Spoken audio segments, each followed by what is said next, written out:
Following program is a production of Chilling Entertainment and the creative team at Chilling Tales for Dark Nights, and a proud member of the Simply Scary Podcast Network. Visit simplyscarypodcast.com to learn more about this and our other weekly storytelling programs, and become a patron today to show your support and get instant access to our extensive archive of downloadable tales of terror. Thank you for listening, and enjoy the show.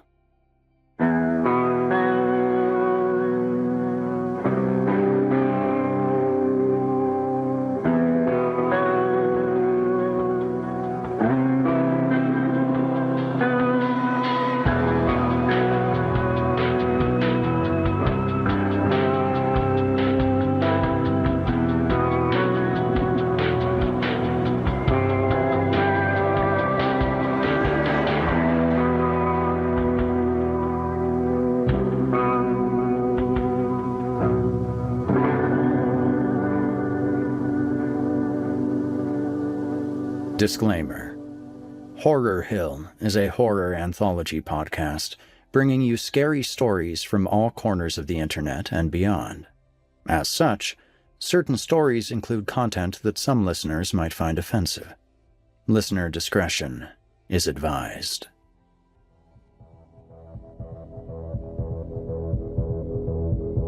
Greetings, listeners, and welcome to the Horror Hill podcast. I'm your illustrious host and narrator, Eric Peabody.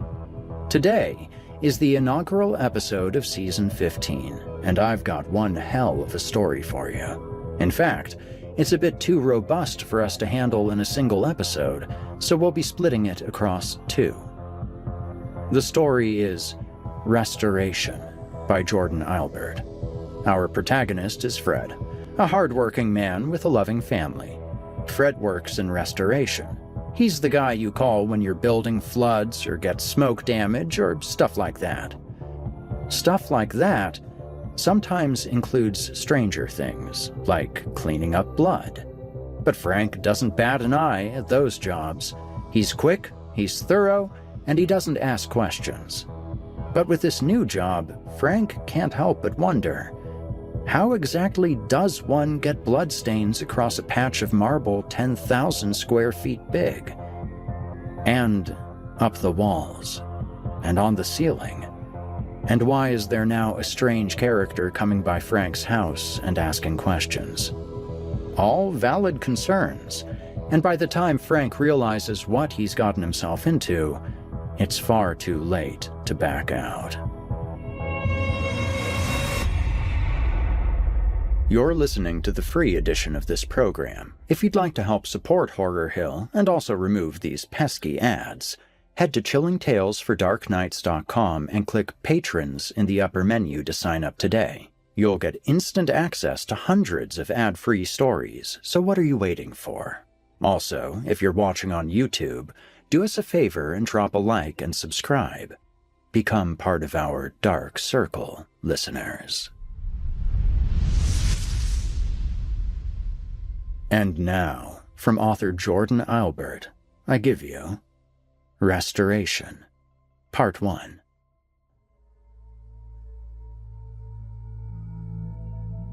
Part 1. I work in restoration.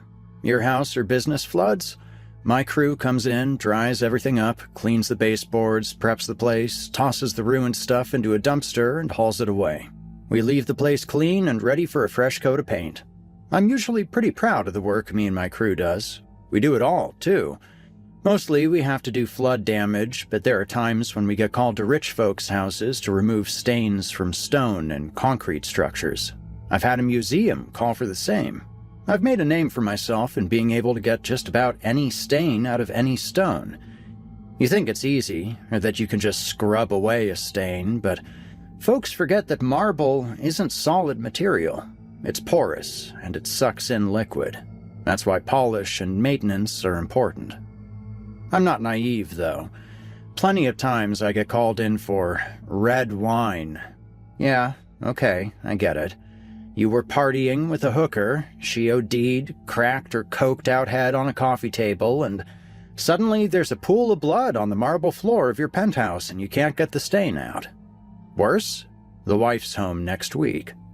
I've done the cleanup enough times to know a few things. 1. You don't ask stupid questions. Hell, half the time the hooker's fine or would have OD'd anyway with or without the expense of John, so no skin off my nose. And if you're cleaning up the scene before the cops can show up, honestly, that's on them. I have a job to do, and I do it. 2. Don't remember these people. I'm not some guy who's going to get brought in on some indictment hearing or some stupid tabloid media circus, all because I decided to suddenly have a good memory. I do a job like this. I get your address, I show up, I shake your hand, I call you Mr. Smith, and then I leave. I delete your address, and I carry on with my life. The less I know, the safer I am. That being said, I don't get the blood cleanup very often. It's normally innocent stuff. Wine, sewage, floodwater, sometimes human feces. You think it's gross, but it's easier than anything else to clean. The weirdest request? I need to give you context on weird. I had a call to clean up a place after something called a Luna party, which somehow involved a whole lot of menstrual blood and dancing in it. Next time, bring a tarp. But that's not my weirdest call. It was a Friday. I don't know why that mattered when I got a call. The secretary was out for lunch, as was the rest of the crew, so rather than let it go to voicemail, I took the phone call. This was my first mistake. M&C Restoration Inc., Fred speaking. Yeah, I'm Fred. There was a pause, and then a guy's voice comes over kinda timid. Yes, hello. I understand from your ad you can remove stains from all sorts of stone. Marble as well? Kind of our specialty, I boast. What sort of stains are you talking about? Blood. I never had someone just out and out say it. I get all the pussyfooting around, sure. Wine, salsa, sangria. Sangria was my favorite, considering the blood is in the name. But this guy just out and said it, plainly. How large an area? Another pause. I'd say about maybe 10,000 square feet? Not the property, I tried to clarify. Just the stain. Yes, I know. You need 10,000 square feet of marble, which is stained in blood, cleaned. Yes. This time I had to take a moment. How many gallons was that? I thought back to that lunar party thing or whatever, but even that was only a single floor. I'm sorry, some context is probably needed. The voice on the other end continued. My name is Timothy. I work in antiquities. A curator friend of mine referred me to you after you managed to clear her museum steps of some blood that apparently occurred after someone took a nasty fall. I cleared my throat. Right, okay. Yes, I'm still just trying to process 10,000 square feet of stained tile. Is it too much? I was still a bit dumbfounded. Let me be frank. This site was the location of a rather bloody massacre some time ago. My colleagues and I have already examined the site in its entirety and we're looking to begin restoration. At this point, my concern got overridden by cash. Antiquities? Historical site? This sounded like a fat government contract. Christmas came early to old Freddy. What's your budget for this project of yours? Time is more of the essence than anything else. We need the site cleaned in preparation for other restoration efforts, so as soon as possible would be preferred. Your fee is, essentially, yours to name. You're literally the only one who I can call on for this task. Haggling wasn't this guy's strong suit. Sounded to me like he needed to read The Art of the Deal. You're talking a whole lot of space to clear. 10,000 square feet is a whole lot of floor. Oh, it's not all floor. A good portion of it is on the walls and ceiling. How high is the ceiling? About 50 feet. I was silent again. I was going to need to rent a scissor lift for that. I thought for a moment and cleared my throat. I'm gonna need a whole lot of equipment, materials, and at least 5 guys if you want this job done right and fast. Of course.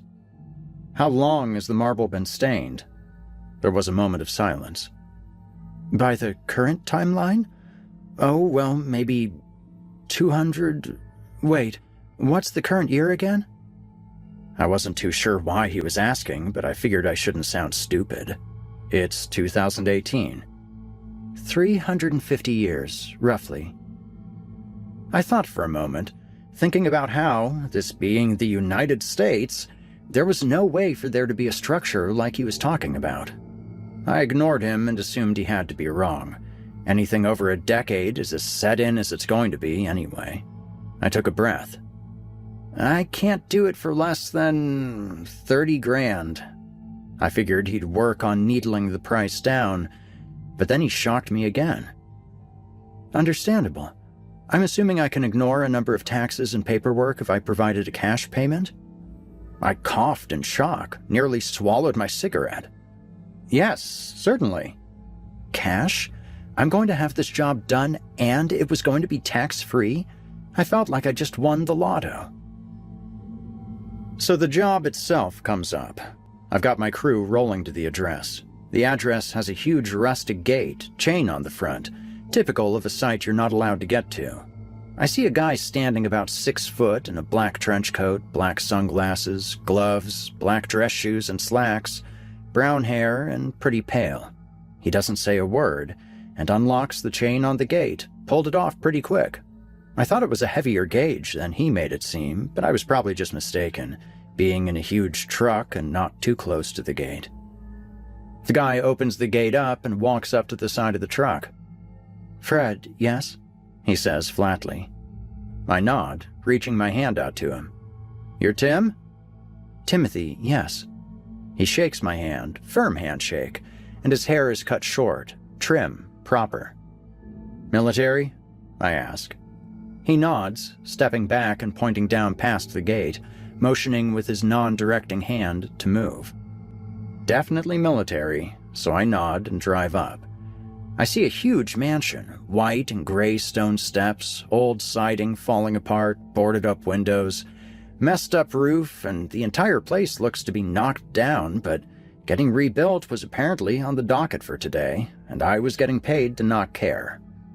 As we unload, Timothy opens the front doors and knocks them in place. He starts talking loudly. "The doors need to be open at all times while you work. There's no ventilation inside." He has a pair of pretty heavy-duty door stops on each door. From the outside, I cannot see anything inside. Nothing but pitch black. "You're going to need lighting, so I hope you brought a generator." I laugh while my crew unloads the trucks and sets up 2 generators, pulling down some cans of gas. "This isn't my first rodeo." "So it would seem," says Timothy, and then he walks inside and vanishes into the blackness. I motion for the crew to set up the lights, and the first place we go is on either side of the door. He wasn't kidding about needing lights. The boards were perfect, and the inside was absolutely dark, like the middle of a moonless night dark. I hear the generator kick on, and the lights perk up a second later. And that's when I see a massive white face appear out of the dark with brown drips across it. It's an angelic woman, carved expertly out of marble. I swear I can see the pores on her cheeks and the split ends of her long hair. There's a second similar statue about 30 feet to the left, and it's covered in brown stains. I hear one of my guys, Chavez, speak up. "My God." That's about when I got the hint something wasn't right. Chavez spoke up again. "Hail Mary, our Father protect us." I picked up Chavez from a day laborer site about 1 year ago, and I've been paying him under the table ever since. He's either from Mexico or Honduras. He was a good worker, so I never bothered to care, and could never ask. "This is too much. This place is cursed to high hell. The blood's all over those angel statues. What is this?" Chavez was rambling. You see, the reason I never could ask Chavez where he came from was that Chavez doesn't speak a goddamn word of English. Timothy's voice soon echoed across the room, walking over the solid marble in various states of stains and scrapes. "I trust this isn't too much for you or your men?" I didn't actually spot where he had come from, But I wasn't paying attention before Chavez got a smack upside the head from one of my full-timers, Pete. "Since when the hell can you speak English, Chavez?" "When the hell did you learn Spanish, Peter?" Chavez asked. Timothy seemed agitated. "Gentlemen, if we can begin the job now." And he walked past us and outside. I turned to both of my men. "Pete, Chavez, shut the fuck up, the both of you. We do this job, go home, and all get a good paycheck, okay? No more questions.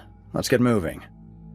"This place is cursed," Chavez said before turning around and pulling in the pressure washers and detergent bottles. I got up in Chavez's face now, certain he could understand me.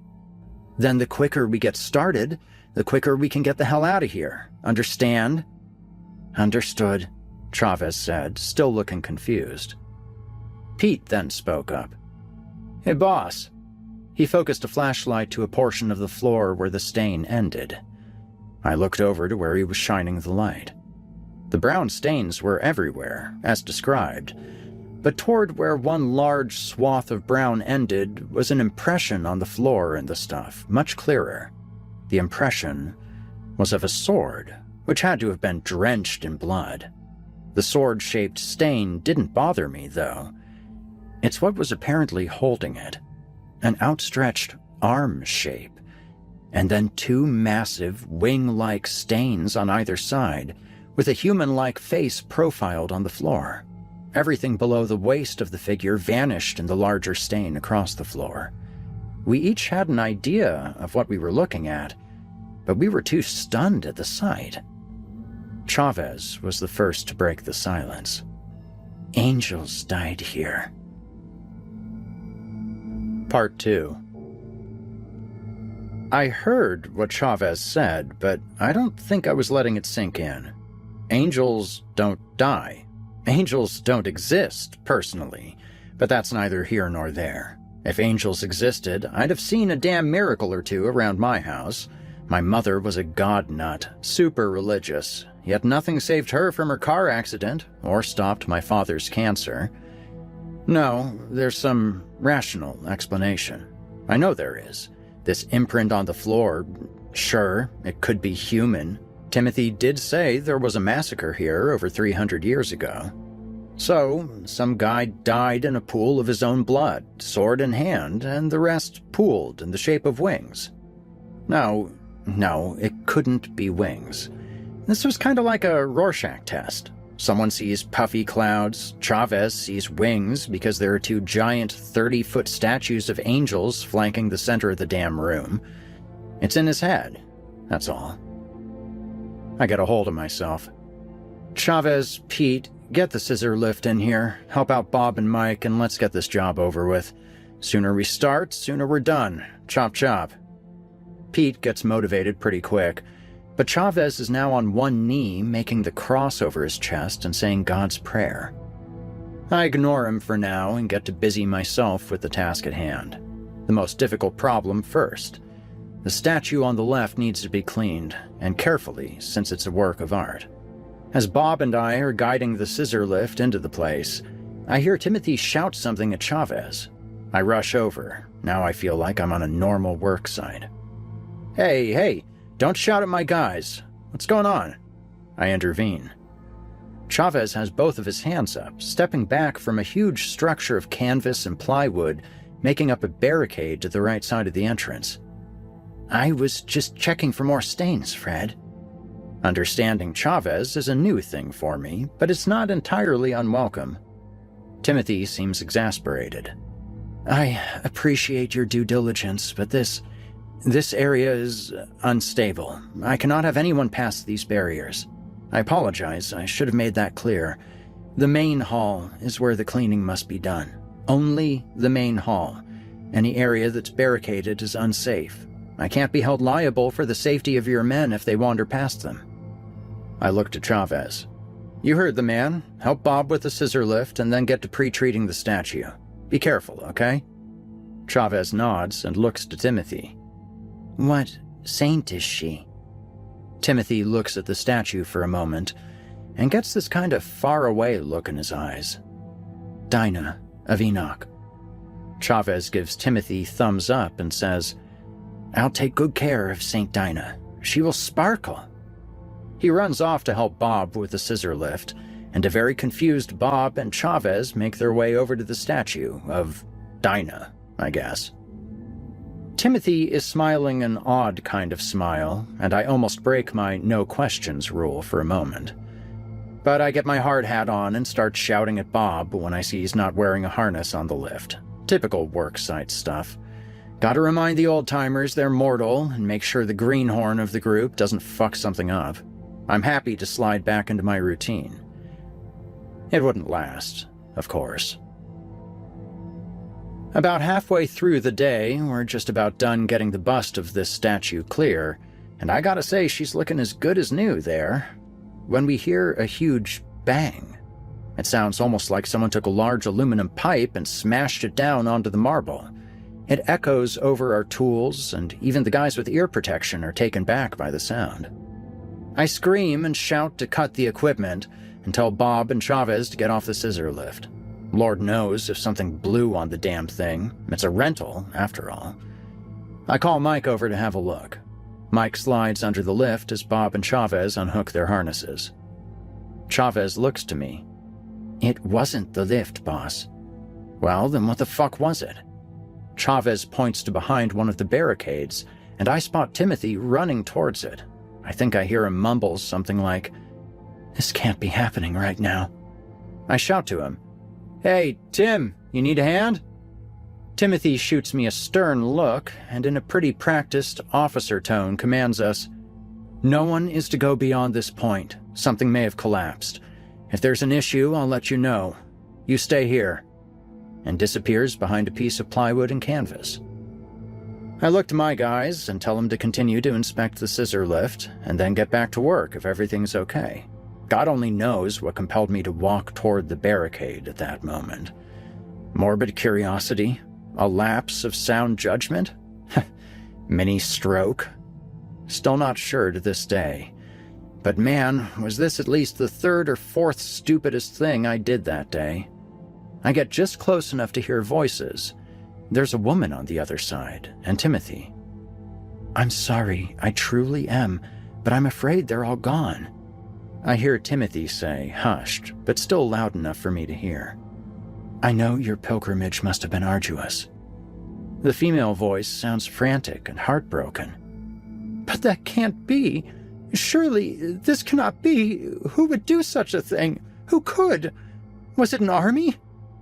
"It was just 2 people, unfortunately." He sounds almost guilty. "They seemed to come in relative peace, but it was soon apparent that at least one of them had other ideas. All fought valiantly, but they couldn't be stopped." The woman's voice is trembling. "It was her, wasn't it? The daughter of Luke." The pressure washer kicked in and startled me while drowning them both out, and I realized how close I was to the barricade trying to listen.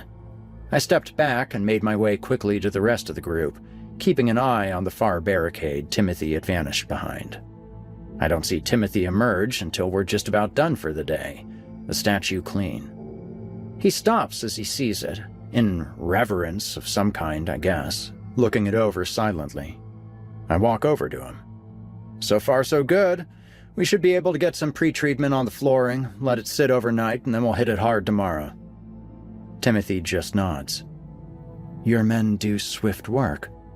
"That's what we do," I say proudly. Pete starts yelling for me from across the room. I excuse myself and hustle over. "What's up?" I look at where Pete is, and he just points down. There's, for lack of a better word, a gash in the flooring. I need to explain why this floor is unusual, more so than just having blood all over it and more than the shapes in said blood. You see, this floor doesn't have seams.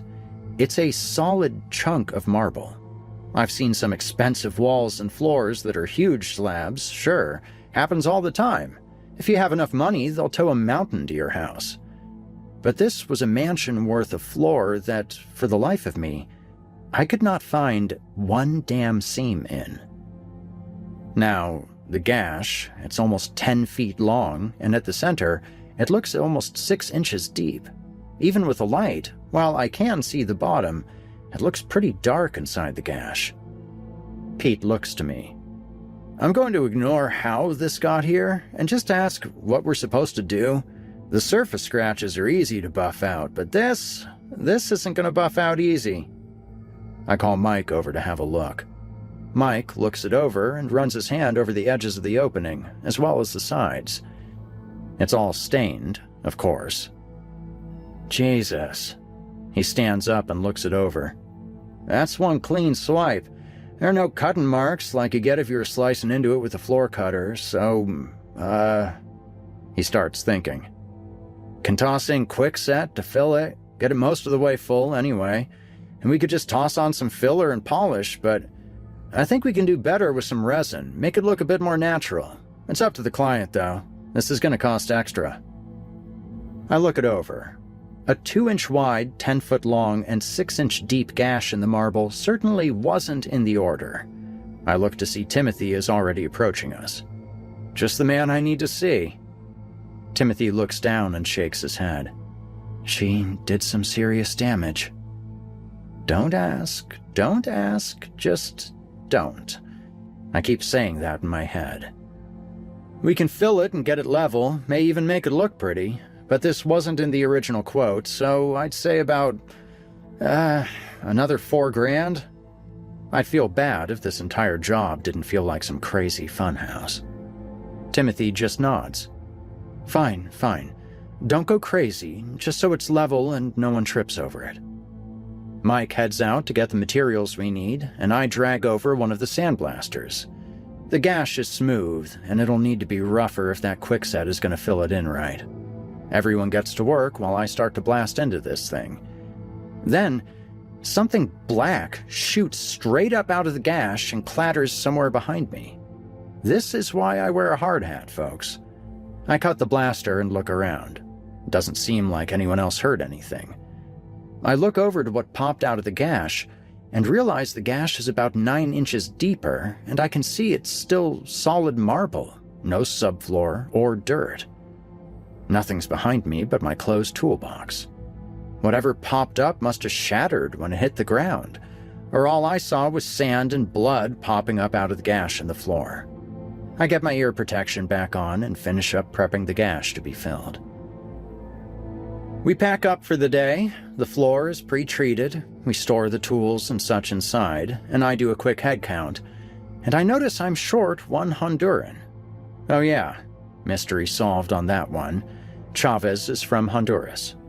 I look around and then spot him coming out from behind the barrier, Timothy walking behind him, a hand on his shoulder.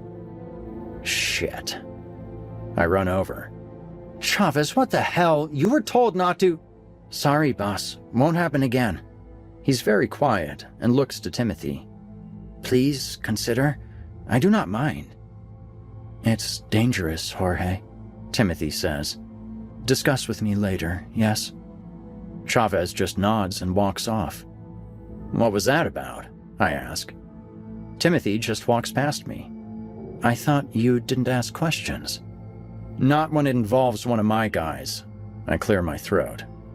Who, I'm sorry, disobeyed your instructions. Timothy glanced back at me, and with the light from the door behind him, I kind of got the best look at his ice blue eyes. Ensure it doesn't happen again, Fred. I just nod dumbly as the red flags keep waving in my head. Just don't show up tomorrow. Take the money, leave the gear, go on your merry way. Granted, I'd only been paid half of the job, but still, it was a decent amount. We get packed up, and the crew and I head out, packing my toolbox and other smaller items in the truck. I notice Timothy is locking up the doors of the place and then escorts us to the gates. He closes them with him on the other side. I pull my truck up to the gate. You're living on site? Timothy hesitates for a moment, but answers, Yes, I have a trailer out back. See you bright and early tomorrow, then. Timothy just nods and waves me off. I never actually paid attention to where he went from there. I turn to Chavez in the truck and ask, So what did you and Timothy talk about? "'Kay?" is all I get from Chavez. He has to be fucking with me, but I put it out of my mind. Drop Chavez off at his place. He waves as always. "Gracias, Senor Fred," and heads home. I head back home as well. At home, the kids are asleep, as is the wife, and I've got my toolbox in the garage. I pop open my toolbox as I've got to swap a few things in and out for the next day, specifically some mixing bits and the like. When I open my toolbox, however, something inside of it is certainly not a tool I have ever used. I suddenly recognize it. It's the object that came out of the gash. My toolbox was opened behind me. It must have closed when the thing slammed into it. The object is about 3 wide, deep in the center, 2 feet long, and about 3 inches thick at the top, tapering to a point at the bottom. It looks almost like a wedge, and I realize it's probably blood that seeped into this gash and solidified over the years. I pick it up and it's light, but despite my attempts, I cannot break this thing. Looking at this object in the light for the first time, it almost looks like a blade. Either that or the shape of the gash just shaped this thing into one. The top is flat, the bottom comes to a point, not sharp, but it could be. Light seems to penetrate through the edge of this thing, and it's tinted deep red. The rest appears to be black. I didn't even know blood could become a solid, but I guess if there's enough of it, it's possible. It's about 10 after 11 when I swear I hear 3 taps against my front door, as if I had a knocker or something. I don't, by the way. I leave the object in my toolbox, closing it and locking it, and head to the front door. I'm not an idiot. I make sure to check my closet next to the door, and I make sure my shotgun is loaded. It's after 11 p.m. What psycho comes knocking at someone's door at this time of night? I open the door halfway, and am greeted by an outstretched hand with a black ring on each finger, one of which was about to tap again on the door. The hand pulls back and clasps a wide-brimmed white hat, removing it from his head and lowering it to about chest level. One hand is behind him, and he's standing a good 6'3", wearing a white duster of some sort and a red tie over a black, very expensive-looking dress shirt. He has white-rimmed glasses and yellowish eyes behind them, jet-black hair that's well-kept. As he speaks, it's almost like his voice doesn't match his body. His face isn't odd, but doesn't stand out, and his voice sounds almost like it comes from an old cop movie. "Evening, young man. I understand you're working with an associate of mine. Goes by Timothy?" While client confidentiality isn't my cornerstone, keeping my business out of my personal life sure as shit is. "Sorry, buddy, but I'm gonna have to ask you to talk to me during business hours." His face falls slightly. "Now, this is important. Regarding that place you're working in, Timothy may have you misled, you see. He's using this place for his own means, not prosperity." He pulls out some kind of business card and twirls it over each of his fingers before handing it to me. I look it over. It just has a phone number on it, no other information. His other hand brings an unlit cigarette to his mouth. He inhales, smoke venting out of his nostrils. "If you were to happen across something of note, I'd be appreciative if you could contact me." "I'm not doing that. I'm not the kind to take things from a work site." Normally, this is completely true. A shit-eating grin spreads across this guy's face, and his oddly perfect teeth almost glisten in the light on my porch. "True. Be ashamed to take something that you don't understand, only to wind up dead." He cocks an eyebrow at me. "Always." I've had it with the creep on my porch at this point. "Listen, pal, hit the bricks, you hear me? Get the fuck off my property or I'll call the cops." I try cocking a shit-eating grin myself now. Or worse. I don't think it works. He stands still. I can barely tell if he's even breathing. I pump the shotgun behind the door. I know there's no point to this. I just eject a perfectly good shell. But I want him to hear that I've got a gun. it's pump action, and it's in my hand. His voice suddenly changes, or he just drops the facade, and a raspy voice like that of a lifelong chain smoker slithers out of his throat, half a whisper, half a wheeze. "Not parting with it then, eh? Well, I'll have it one way or another, for certain." The accent's hard to place. It's not quite Middle Eastern, but it's not like anything I've ever heard. I now pull the shotgun out and point it at his face. "And now I'm done with you. Whoever the fuck you are, get out." He doesn't even flinch. He just grins more, a hissing chuckle dripping out of his mouth. "You are a fun one. Never once does your sort disappoint. Always resorting to the fire provided by Prometheus, yet..." He pauses, eyeing the barrel of the gun. "Never considering where it came from."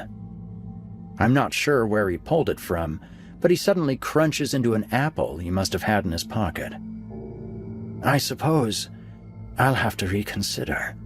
Maybe when you're asleep, like what happened to that hooker you cleaned up a few years back on Broadway." My heart skipped a beat. I don't talk about clients, and clients would never talk about me, and I never go into that much detail either. I just restore shit. "A man of your skills is bound to clean up a homicide or two, knowingly or not." He tilts his head back, looking at me down the barrel of the gun. "Cleaning up the sin left behind by those less scrupulous than yourself. Oh, we've been watching you for some time." Now, for some reason, his eyes go wider. "Red Fred."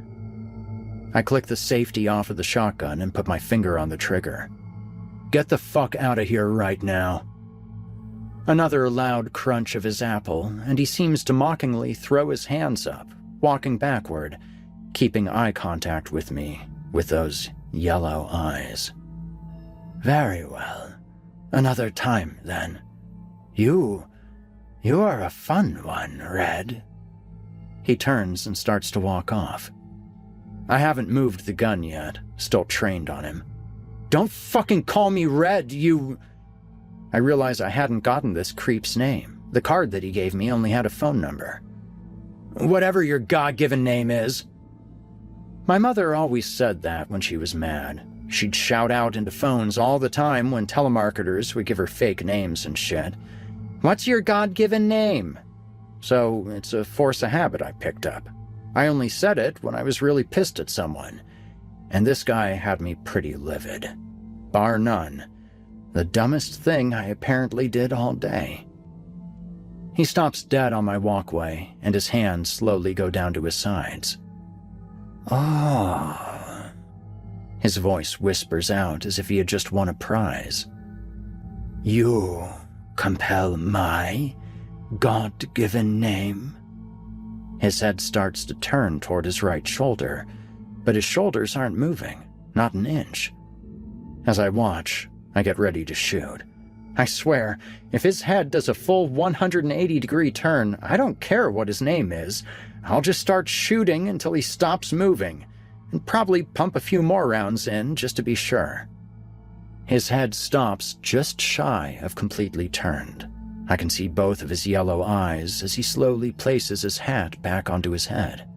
He grins, and I swear, I watch his pupils dilate till his eyes look almost entirely black with yellowish rings around them. "You can tell Timothy my name too." He lets out another hissing laugh, and I swear I can hear the gun shaking in my hands for some reason. "It's Belial." I don't know why, but I feel the blood drain out of my face for a moment, and the whole area got a bit dimmer, as if something were draining it of light. I stagger slightly, but regain my footing, press the shotgun butt against my shoulder tightly, as if it's somehow going to help me. He turns away from me, and as he walks off, he wheezes out, "Don't forget to tell Timothy I stopped by." Another puff of smoke clouds around his head. And what I stopped by for. I pulled the gun back, shut the door, locked it, and shut the blinds. My heart was hammering in my chest as I checked the shells in my gun to ensure I had it loaded. I click the safety back on and I rush upstairs to my bedroom. My wife is fast asleep as I sit on the edge of the bed, gun in hand, staring at my front door down the stairs. I swear, I can hear something. 3 taps against my window at random times all night. Part 3. Morning came, and I haven't put the shotgun down yet, still sitting at the end of the bed and checking the windows. It seemed like the tapping stopped sometime around dawn. I hear my wife's alarm clock go off and the sounds of her rousing from her sleep. "Morning, honey," she mumbles, brunette hair a mass of frizz and tangles. "Morning," I say simply, making sure she's okay. She gets out of the bed and heads to the bathroom. I hear the kids' alarms go off next, and my boys are heard roughhousing in their room. My wife, Sandy, comes out of the bathroom, toothbrush in hand, and is about to motion for me to go contain the wild animals that are my 15 and 13-year-old boys. But she stops when she spots the shotgun in my hand. She quickly spits out her toothpaste. "Fred, why the fuck are you holding the shotgun?" She looks me up and down with her soft brown eyes. "Are those the clothes you had on when you came home yesterday?" "Honey, I got visited by a guy who's probably not human in the least, and he threatened the family if I don't return a red, blade-like object that came from some mysterious excavation site. Is the most truthful thing I want to say. It also sounds batshit insane, and the more I play the sentence over and over in my head, the more I question my own sanity. "Fred," Sandy pokes my shoulder. Apparently, I was staring off into space while trying to think up a logical response to her completely rational question. Someone was on the lawn last night, was banging on the door and wouldn't go away until I got the shotgun." Sandy cocks her hip and shoots me one of those emasculating wife stares. "So, rather than call the cops, you reach for the shotgun." I rack the shotgun and clear the ammo out before heading back down to the closet to put it and the shells back. "Just wasn't sure if it was a prowler or kids." Sandy pokes her head out of the bedroom. "And speaking of, Colin, Trevor, shake a leg." I close the closet and see my boys bounding down the steps in various states of dress, dragging their backpacks and heading to the table. They start fighting over cereal, and I quickly resolve it, before a good scolding and getting them prepped for the bus. They finish up and are soon out the door with coats and sneakers on. My wife follows down next, wearing her robe. "Don't you have that job today?" I nod, looking at the time. "Yeah, you're right." "Then get motivated."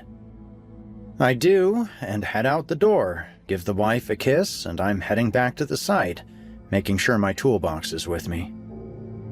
Same as the first morning, Timothy is there at the gate. He undoes the chain, and we all head to the mansion again. He props the doors open, and the crew heads in.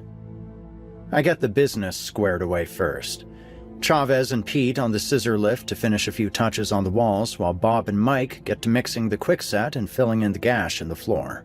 They also work on making sure there's a barrier between the gash and the rest of the work area, so we can work on the rest of the flooring. During this prep work, I notice Mike eyeing the doorway. "Mike, you taking in the scenery?" Mike points to the roof on the outside. "Steepled." He leans into the doorway, shining a light up to the ceiling. "Flat." I look to Mike. "Attic." Mike pulls out a laser measurer. "Steeple peak is 53 feet. He leans in. "Ceiling is 50 feet. He leans out again. "Low point steeple is 44 feet. He leans back in. "Flat ceiling is 50 feet. I grumble a bit. "Our last day here, Mike. Get the job done. That thing's probably on the fritz." My eyes aren't on the fritz, Fred. Damn your eyes. I see Bob looking at the same thing as Mike. Bob, do something. Bob seems startled, but manages to compose himself and get back to setting up his tools. I walk past the crew as they prep and pop open my toolbox. I find the strange object, or artifact, or whatever, out of my toolbox, and head toward Timothy. Timothy is observing Chavez and Pete when he spots me coming. This wound up in my toolbox, I say, holding the object out in front of me. Timothy looks it over without touching it, then looks to me after a solid minute. This came from here. I nod, from inside that gash in the floor. Timothy holds his right hand over the thing for a moment, then he starts guiding his hand back and forth over it slowly. I have no idea what he's doing. I'm about to ask, but as I look up, I notice his eyes seem to be a more intense blue than they were before, specifically his right eye. Timothy stops suddenly and just grabs the thing with his right hand and pulls it hard out of my grip. Thanks for returning this. He turns it over in his hand again. His eyes seem to be a normal shade of blue again. It's a very rare find. That's what your associate said. I was hoping to fish for some info. If this Belial guy knows Timothy, then Timothy should know him. Associate? He looks at me quizzically. I nod. Yeah, tall guy, kinda yellow eyes, way too perfect teeth. Timothy seems completely confused. I'm afraid I don't know anyone like that. All my associates are here. I figured it was time to stop trying to get him to spill the beans and just come out and say it. Listen, this guy shows up last night, tells me he wants that thing, and then tells me his name is Belial and that you know him. Timothy's face goes slightly pale. You're certain he said Belial? I just nod. Timothy looks to the object and then walks to the doors. Sorry for this, but I hope you have everything you need inside. And he shuts the doors. I'm a bit dumbfounded at this point. I thought you were concerned about ventilation. Timothy just walks right past me and toward the barricade. Ventilation is the least of your worries at the moment. I turn around and the entire crew is dead silent, not sure what to do, as we hear some banging, a few doors closing, and then some rustling past the barricade. I just come out and say it. We have this one last day to get the floor cleaned and get that gash and the smaller scrapes and holes plugged. Move it, now, and then we get the fuck out of here. The crew seems pretty much on board, and the sounds of work soon overpower anything else. Almost half an hour since Timothy left, and I suddenly feel a hand on my shoulder, and I spin around out of sheer instinct. A small, round bottle is shoved into my hands. That's for you, Timothy says, before he hands the bottles to the rest of the crew. I look and see it's just a small, round glass bottle with a long spout at the top and a cap. Timothy doesn't have the object in question any longer, and now he heads toward the barrier again. As he passes me, I grab him. I need at least a what the fuck is this explanation and a who the fuck is that for this Belial guy. I glare at him. That, Timothy says as he points to the bottle, is for protection from Belial. That's half of my questions, Tim. Timothy. Who the fuck is Belial? I reiterate. He looks up, and I turn to see the large statue of Saint Dinah. He's her opposite. Before he can elaborate, he's back behind the barrier. Just finish up today and get the fuck out, is all I can think of. I grab a pressure washer and start working alongside my guys to get things rolling. It's now the end of the day, and it's cleanup time. Timothy opens the doors and checks outside for something, and we all start loading up the trucks. Timothy looks around, seemingly satisfied. This is quite excellent work, Fred. Thank you. I nod, hoping we can finish up shortly. The gash in the floor is fully repaired and will take a full 24 hours to cure, but you can walk across it without much issue. We cleaned up the main hall here, got the walls, statues, ceilings, and of course the flooring squared away. And the amphitheater, Chavez says, as he and Pete seem to be pulling equipment from the left side of the room. Pete's face is pretty pale as he walks by, but I stop them regardless. Amphitheater? Pete just looks to me and shakes his head. I sigh. Chavez, that wasn't in the order. Timothy chimes in. How did you get into the amphitheater? I'm never going to get out of this place, am I? So close, yet so far. Chavez happily shows us down the left-hand side of the hall and clicks on the lights. A pair of massive 50-foot double doors stand right in front of us and reach from floor to ceiling. The ceiling looks like it tapers to a dome. It's not so much that there's a pair of massive 50-foot tall double doors right in front of me that are almost 20 feet wide. It's what's on the damn things that bothers me. Carved into the marble are pictures of armor-clad angels with feathery wings. Under their feet are various horrible-looking creatures. A few of the angels stand over said defeated creatures with spears shoved in them. Others are in the process of smiting them. As the doors go up, the carvings get weirder. Not just feathery angels, but these other winged humanoid things. They look like lizards with wings.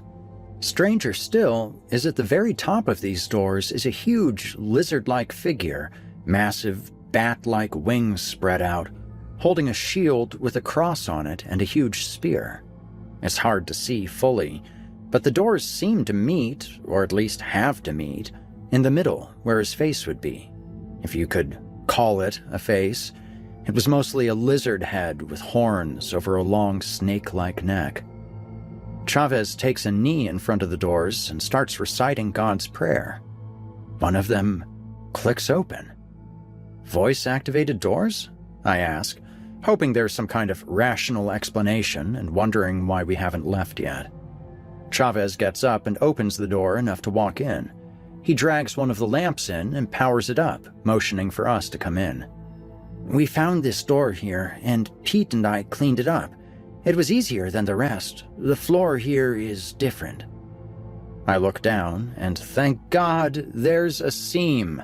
I finally found a seam in this place. But the seam is from marble to granite, and as I walk in, it's pretty clear that, oddly, everything is made of granite in this room. Stacking up into the darkness, so high I couldn't even tell, were chairs. These chairs were large stone chairs. They all culminated around a central chair. A chair is an understatement. This was a throne. The chairs all surrounded the stage we found ourselves on in a huge crescent. I turned to Timothy, whose gaze was transfixed on the central throne, that faraway look again in his eyes. Chavez was, again, the only one to speak. Saint Dinah? Timothy nods and leaves the room. I did not know how those doors opened. Thank you, Chavez. I click the lights off and pull the lights out, making sure everyone is out of the now perfectly dark room. Good work, guys. Now let's get packed. I'm now overly invested in getting out of here as fast as possible. Pete leans over to me, whispering, The door outside and the amphitheater doors are on the same wall, but there's no structure on the outside that could fit that. I notice this as well as I walk outside the mansion, and then back inside. Pete? Yeah? Don't think about it. Pete just frowns at me. I guess that's the best bet. I give a final examination of the place before we kill the last of the lights, and I do have to say the place is looking nice. The white marble floor is polished to the point where I can see my reflection. The gash is sealed up nice and neat and just looks like a vein in the marble. Everything's looking perfect inside. The walls, the ceiling, the floor. I give a little nod to the St. Dinah statue and head to the door as the lights are taken down. I do my head count, and once again I'm short a Honduran. I walk back inside and find Chavez kneeling in front of the statue of St. Dinah. only the light from the setting sun reflecting off the floor to light the room softly. "Chavez, end of the day. Let's go." "I'm staying," he says simply. I notice the bottle that Timothy handed him is empty. "Did you drink that?" I said, a bit shocked. "Do you even know what's in that, Chavez?" "God's blessing." Chavez stands up, and he just looks, for lack of a better word, happy, like a man without a care in the world. "I'm not just leaving you here, Chavez. The client isn't going to like you hanging around here."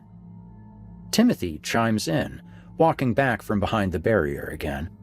"Actually, Chavez agreed to assist me in a few things going forward." I turn to look at Timothy. "You ever think I might not want to lose a member of my crew?" Chavez speaks up. "Mr. Fred, it's okay. I want to stay here. I want to help Timothy interrupts. He volunteered. It was hard to say no to him. I give Chavez a look. He just smiles and extends his hand. "Nice working with you, Fred." I ignore it. "Get your head on straight. I'm your ride." "I'm staying, Fred." I turn and shout, "Chavez, I'm not staying here any longer, okay? I'm out. Done. Finished." I stop for a second. I didn't say finished. I said finito. But for some reason, it came out as English. "I'm 100% done with this place, okay? I'm out. Job's done. You want to stay? Enjoy." I head towards my truck, look to my toolbox, ensure nothing else is there that shouldn't be, close it, and out I go. As I head out of the doors, Timothy starts to close them behind us, him and Chavez still inside. Timothy looks to me before he closes the doors. "The remainder of your payment is in the truck. Everything we discussed. I cannot fully express my gratitude." He shuts the doors, and we load up. I check the truck, and there's an envelope with the second half of the payment. I'm pretty shocked, and I count the bills a few times.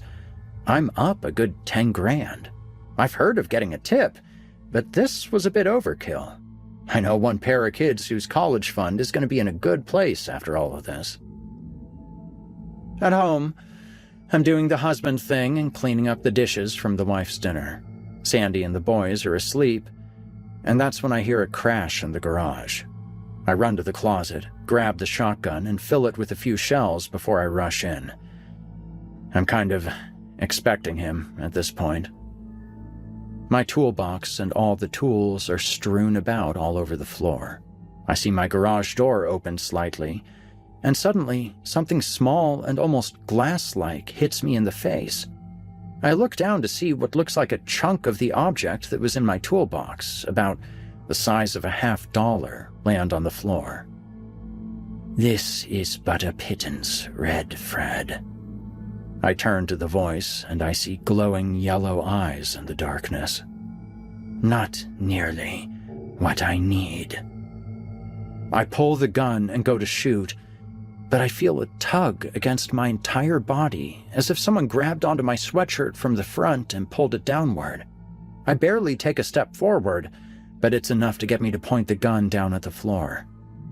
I look up as Belial's hand is dropping from being in midair, steam rising off the black rings on his fingers. "Weak. Not this weak, though." Another hissing laugh. "He offered you protection. How noble." Before I can take aim, a tool shoots off from my workbench and smacks into the shotgun, which lands a few feet from me.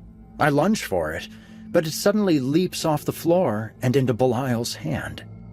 Belial takes the shotgun and places it against his shoulder, looking down on me. "As if a little bauble could do anything against me." I try to get up, but he places his foot on my shoulder. I can't move.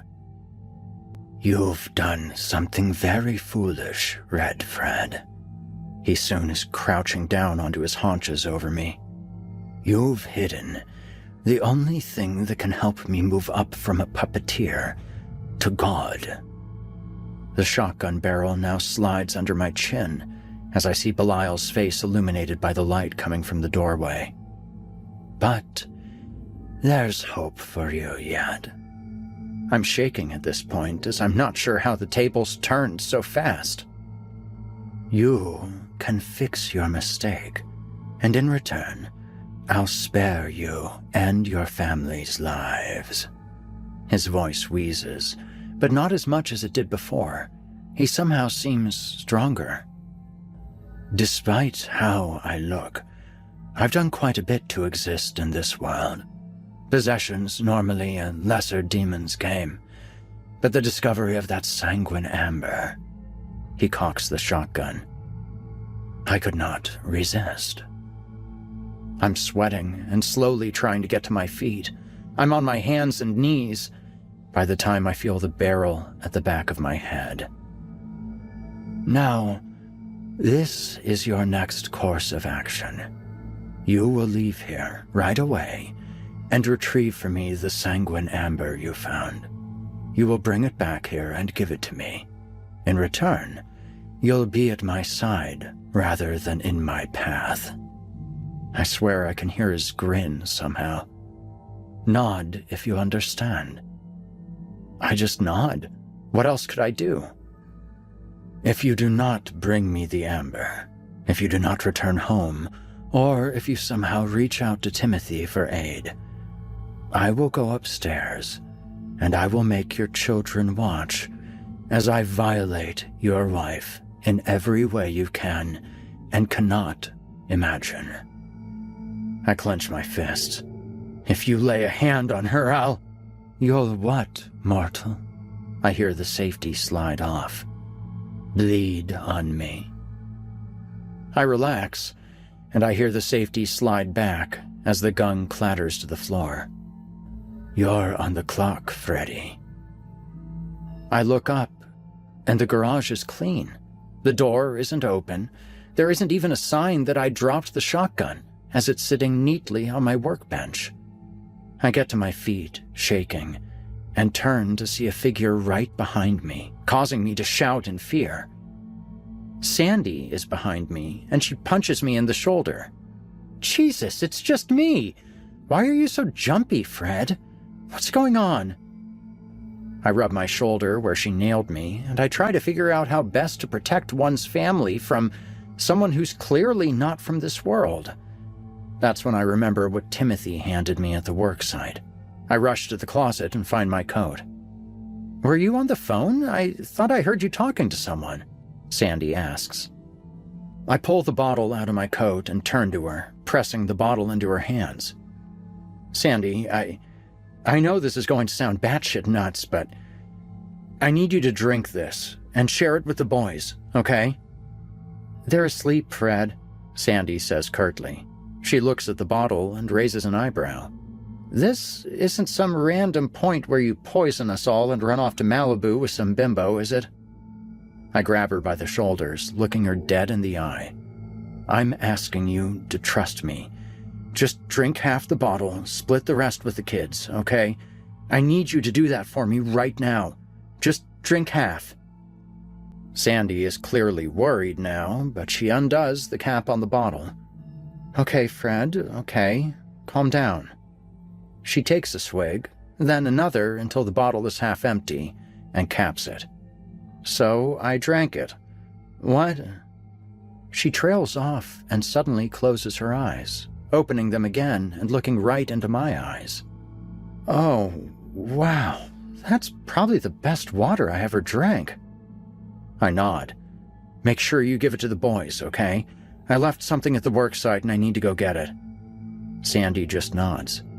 I love you, Fred. I let go of her shoulders. I love you too. Just make sure the kids drink that and keep the doors locked, okay? Don't let anyone inside. Sandy just nods again. Okay, Fred. Be careful. She walks up the stairs and waves, smiling serenely as I rush out the door, lock it, and make my way to my truck. In retrospect, I should have kissed her. I was driving swiftly, fast enough to be a little worried, but not fast enough to get pulled over. I got to the gate of the worksite in roughly an hour, which was a pretty good time for my house. I saw the gate wasn't chained up anymore, which seemed odd because Timothy had to undo that chain every time. Did he never leave the mansion after they closed the doors? I drove down the driveway and hit my brights, knowing it might be dark in that main hallway, and ran to the doors. "Timothy, open up!" I slammed my fist on the door. "Damn it, Timothy, open the damn door!" I look to see there's no padlock on the door and jostle the old doorknob, swinging the doors open. "Chavez? Timothy!" I shouted into the empty room, expecting an echo, but I heard no such sound. I'm hit with a musty scent, the smell of rotting wood and mildewed fabric. I look around, pulling out a flashlight. The boards are letting light in from the front, and there are no statues, no marble floor, just a set of collapsed staircases and a rotting subfloor with a few ripped and torn rugs and graffiti. I take a step outside and just confirm it's the same place, then peek back inside. The barricades are gone. The marble ceilings, the walls, the seamless floor. It's as if it was never there. I run through the ruins of this ancient mansion. The mansion is mundane, old, too ruined to fix, should be knocked down. I try a door or two, each opening to rotting room after rotting room. I eventually become overwhelmed with the fungus in the air, and I stumbled out the door, falling to my knees near my car. As I tried to catch my breath, I tried to figure out what the hell was going on. I turned to look at the old mansion behind me, and I could only think of one thing. The site we were working on was gone or was never here in the first place, and the amber was gone with it.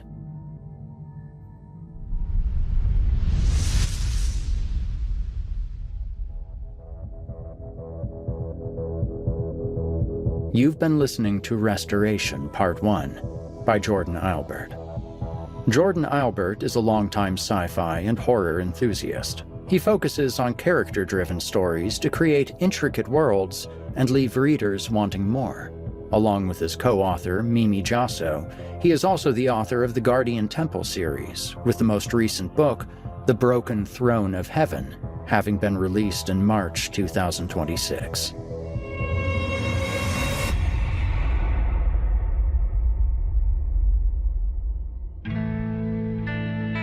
You know, it's just like my grandma used to say. The only thing worse than being hounded by a demonic entity into breaking into a giant marble gallery covered in blood is when you get there and the dang thing is just gone. She was senile in her later years. For now, we leave Freddy in a rough spot. But don't worry, all will be revealed and resolved when we finish up Restoration next week, for better or for worse. Until then, thanks to Jordan Eilbert for tonight's entertainment, and I also extend my deepest thanks to all of you listeners for joining me. I'll be back next week with more Horror Hill. In the meantime, stay spooky. You've been listening to the Horror Hill Podcast, a production of Chilling Entertainment and the creative team at Chilling Tales for Dark Nights. Tonight's episode was hosted, narrated, scored, and finalized by yours truly, Eric Peabody. Additional music by Nikki McSorley. Got a terrifying tale of your own that you'd like performed?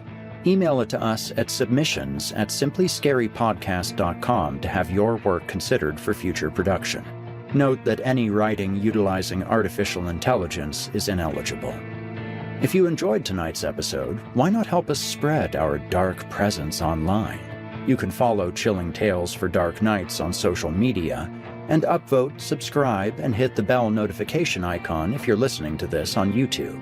It helps us out a lot and also keeps you up to date on new episodes. If you'd like access to uninterrupted horror, free of ads and these annoying bookend segments, might I recommend signing up to be a patron? You'll get access to hundreds of episodes of this show, as well as everything from the other programs in the Chilling Tales for Dark Nights cabal. That means all of Scary Stories Told in the Dark, Drew Blood's dark tales, and more. It's a veritable smorgasbord of horrific delights. Head to chillingtalesfordarknights.com to get started. If you're looking for someone to narrate or handle audio production for your own personal project, I just so happen to know a guy.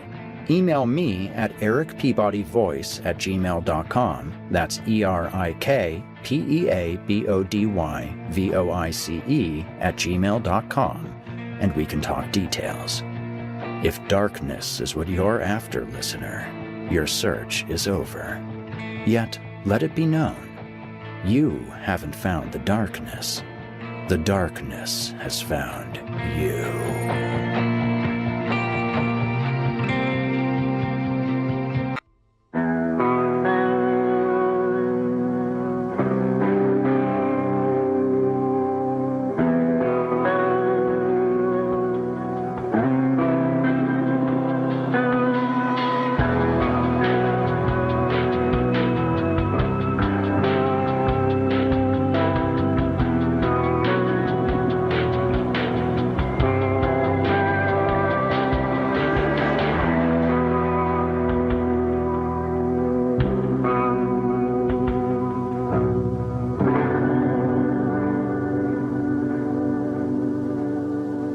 Disclaimer.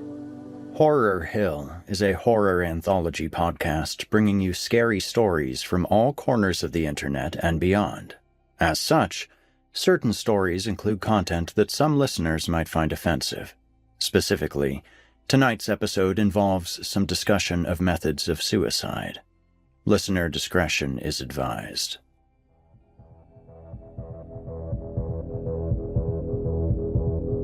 Good evening, listeners, and welcome back to Horror Hill. As always, I'm Eric Peabody, your host and narrator. Tonight, we're going to be finishing up the Jordan Eilbert story, Restoration.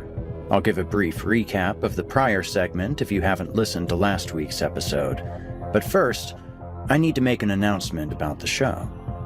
For those of you listening on YouTube, you might have noticed that last week's episode was delayed. We're going to be reducing our focus on YouTube content moving forward, so I'd recommend listening on the podcast app of your choice, such as Spotify or Apple Podcasts.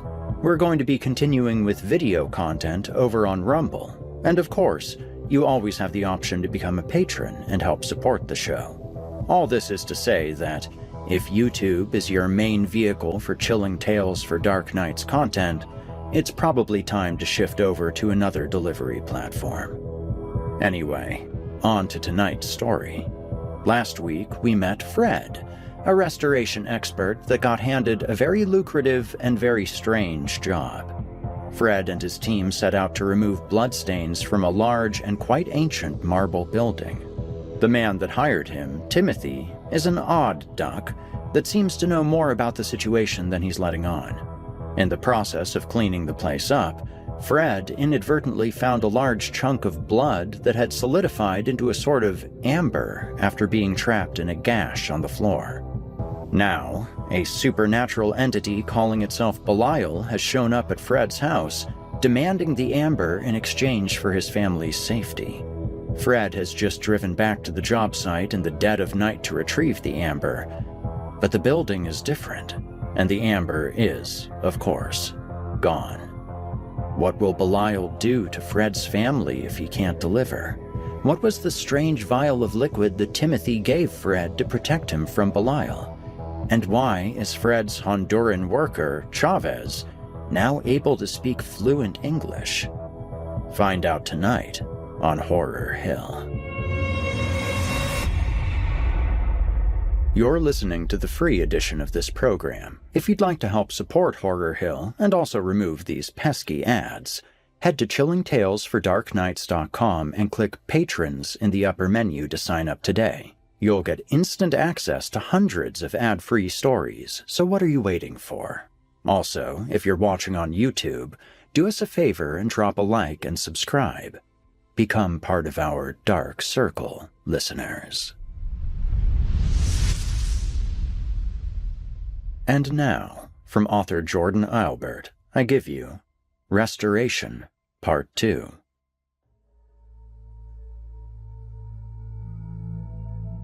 Part 4. I was panicked. I wasn't even sure what to do. Timothy was a don't-ask customer, so I had no contact info saved, no way to reach him, not even a cell number. That's when I realized I did have some hope. I got back into the truck and hauled ass to my office. I could get there in about 20 minutes, I could check the caller ID, and maybe reach him that way. I zipped out of the long driveway and got moving as fast as possible, leaving the gate open. I don't even think I closed the doors to the old mansion. I got to the office in just under 15 minutes. I fumbled with the lock, having to stop myself for a second and then calmly get the key into the slot. I pulled the door open and rushed over to my desk. I hit the call history on the phone, and I finally got a number. Out of state, sure, it was from New York, which was fine, and probably the right number. I hit the speed redial while jotting the number down. My stomach dropped when it went directly to voicemail, and I heard the message on the other end. "You've reached Major Timothy Crestfall. Please leave a message and I'll get back to you shortly. Godspeed." I hadn't caught my breath by the time the beep occurred. "Timothy, please, you need to call me back. Belial's threatening my family, my wife, the kids. I gave them that water you gave me, but this guy, I don't think..." Should I say it out loud to make it real? "I don't think he's human. Help me." I hung up and tried to call again, direct to voicemail once more. A random thought runs past my frantic mind. He's a bit young looking for an officer, right? My cell phone rings. It's a 1-800 number of some sort, calling me in the middle of the night. I was about to ignore it, but something told me I shouldn't. I answer the phone. "This is Fred. Who is this?" There's a crackle on the other line. I think I hear something like a scream before it cuts out entirely. A young man is on the line, and he sounds shaken. "Sir, are you Mr. Fred Massione?" "Yes. Who is this?" "This is your home alarm central monitoring. Sir, we're getting alerts that multiple smoke detectors have alarmed in the home. We've contacted the fire department, but we're not able to reach anyone in the house via the front panel. Are you home at the moment?" I feel a little dizzy, but I stand up regardless and make my way to my car. "Oh, God. Have you tried my wife's cell?" "Yes, sir. We've attempted multiple times. Are you home?"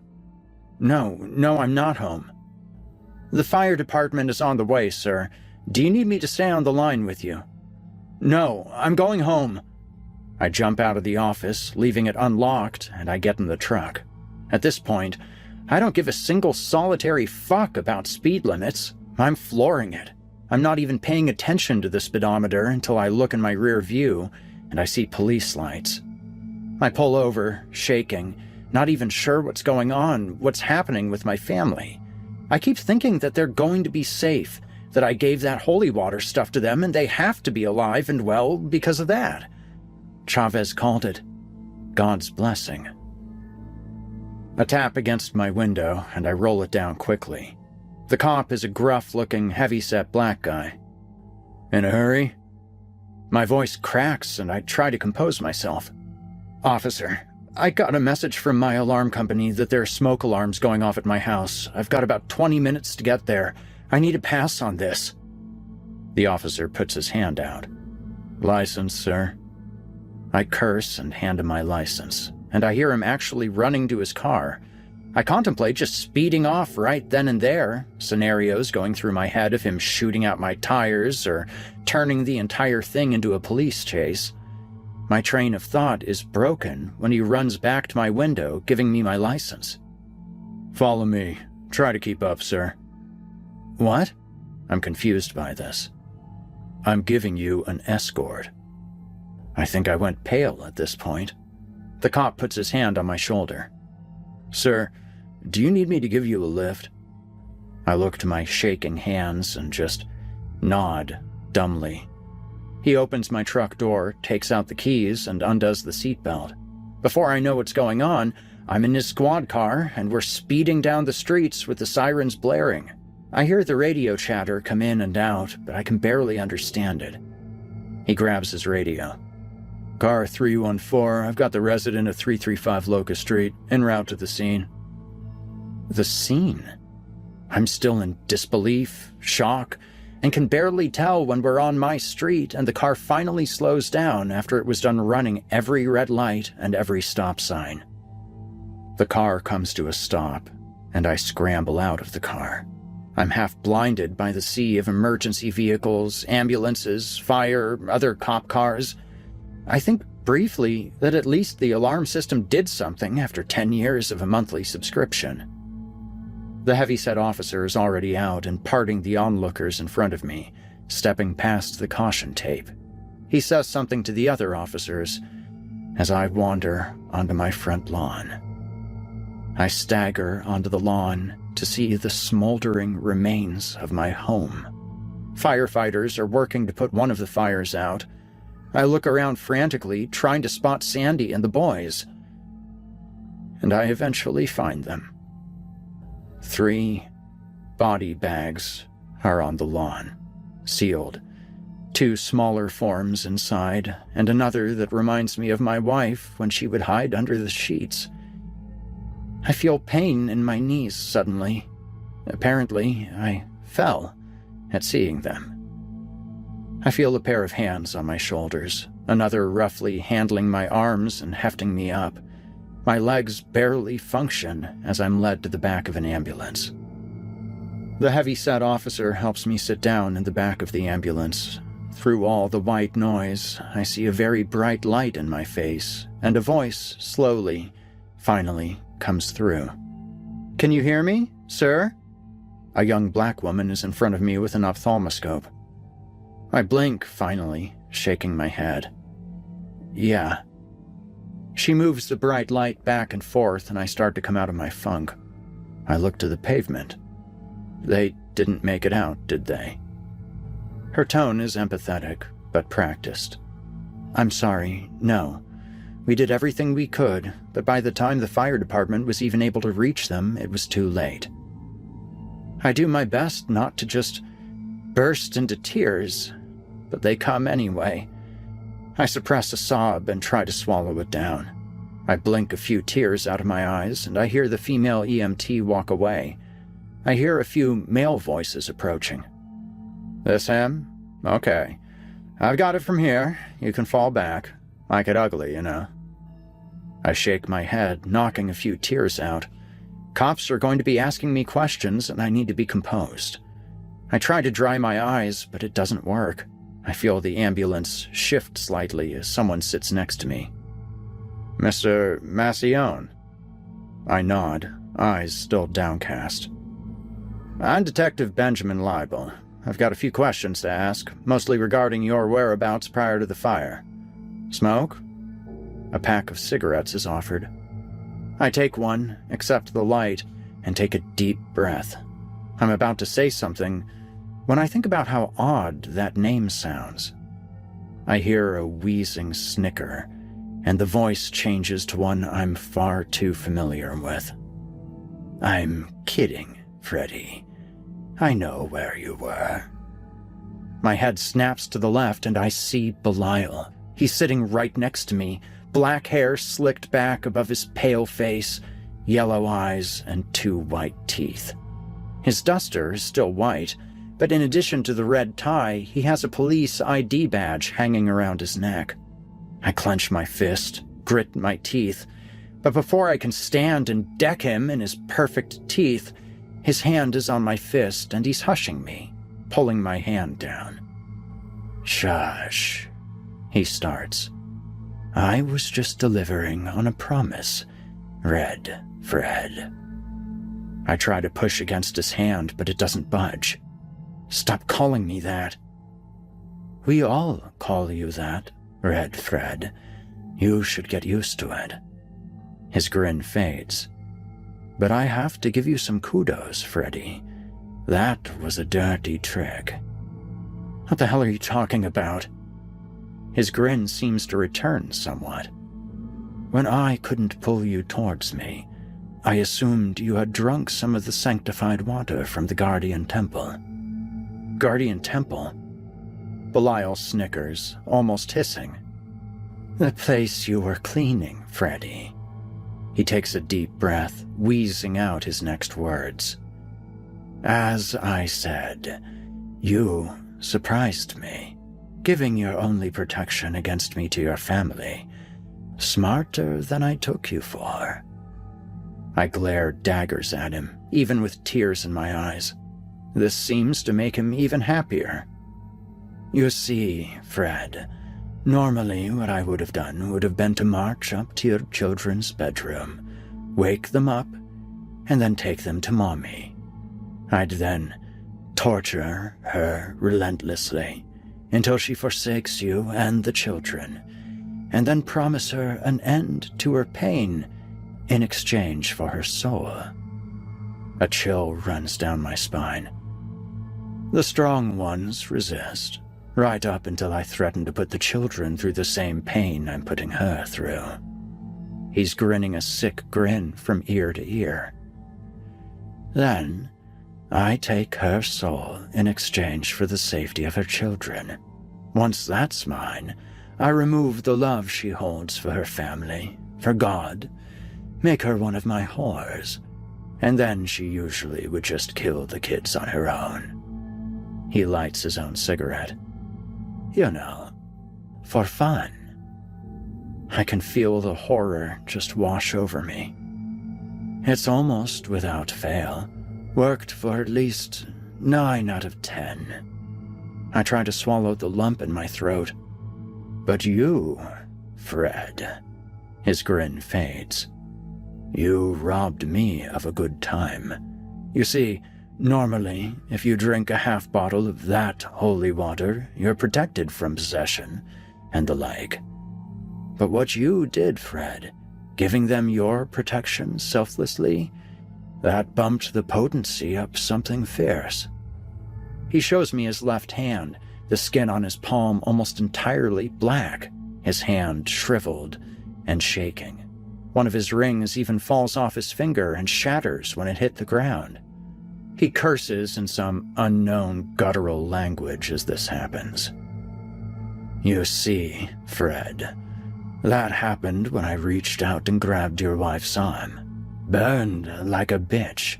Still feel it burning, actually. He now glares at me. The yellow in his eyes seems to be moving. So, with me being unable to touch them, I had to take some more mundane methods of keeping my promise. He pulls his hand away and slides the leather glove over it.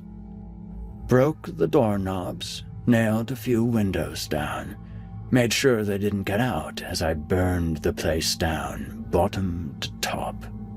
He snickers. You protected your family from me, but the house was a different story. I'm gritting my teeth, staring daggers at Belial, as he seems to be enjoying telling me all of this. His tone changes, however. I've never had to end someone like that.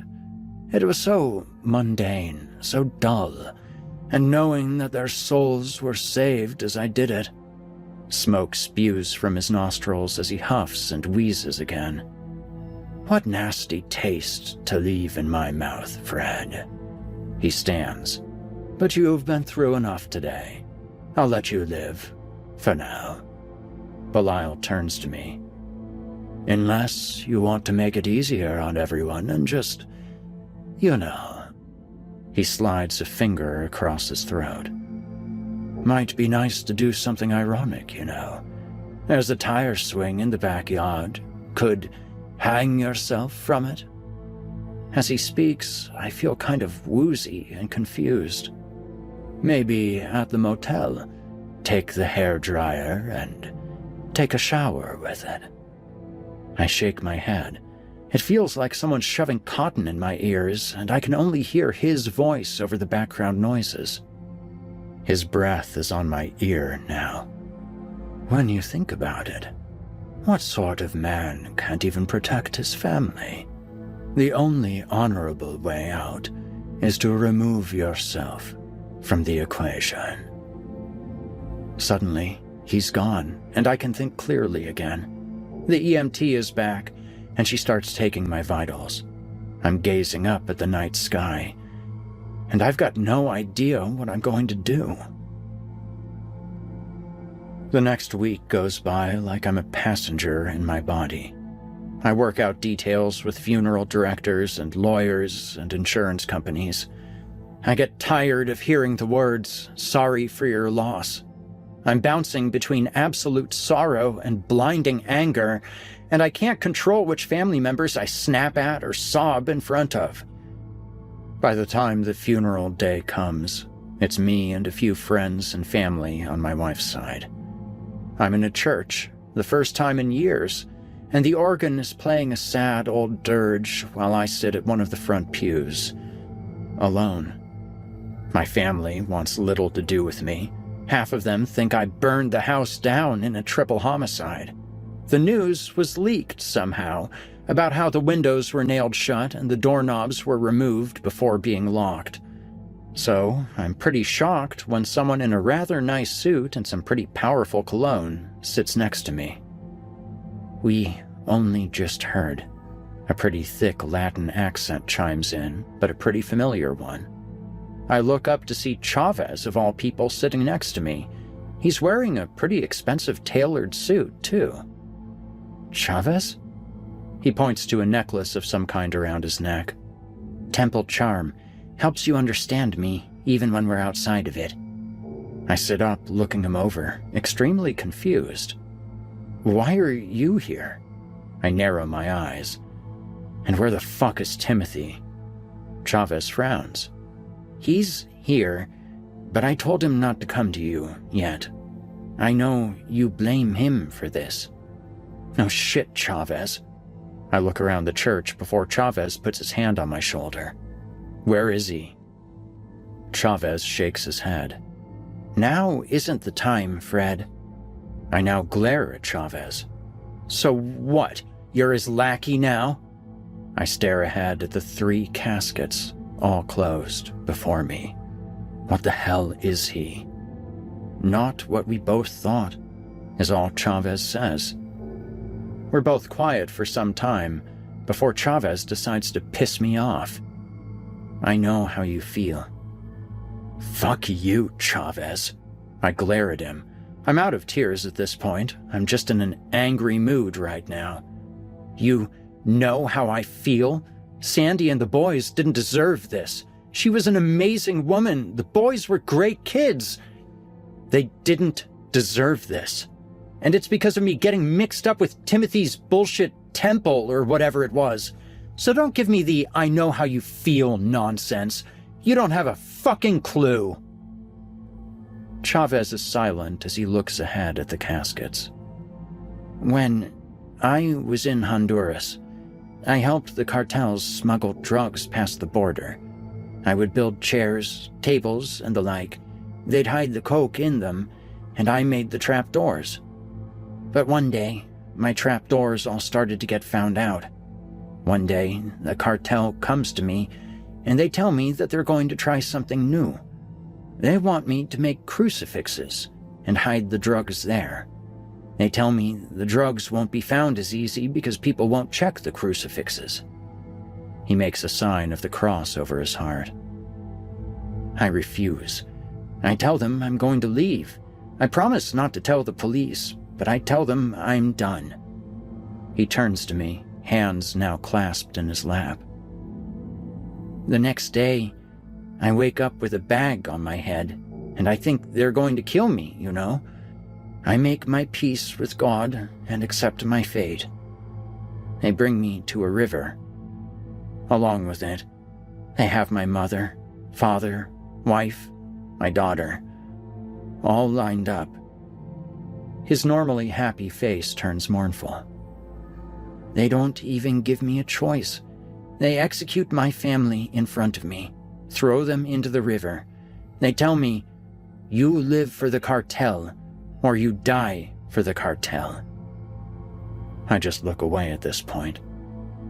Chavez leans back in the pew, now looking to me.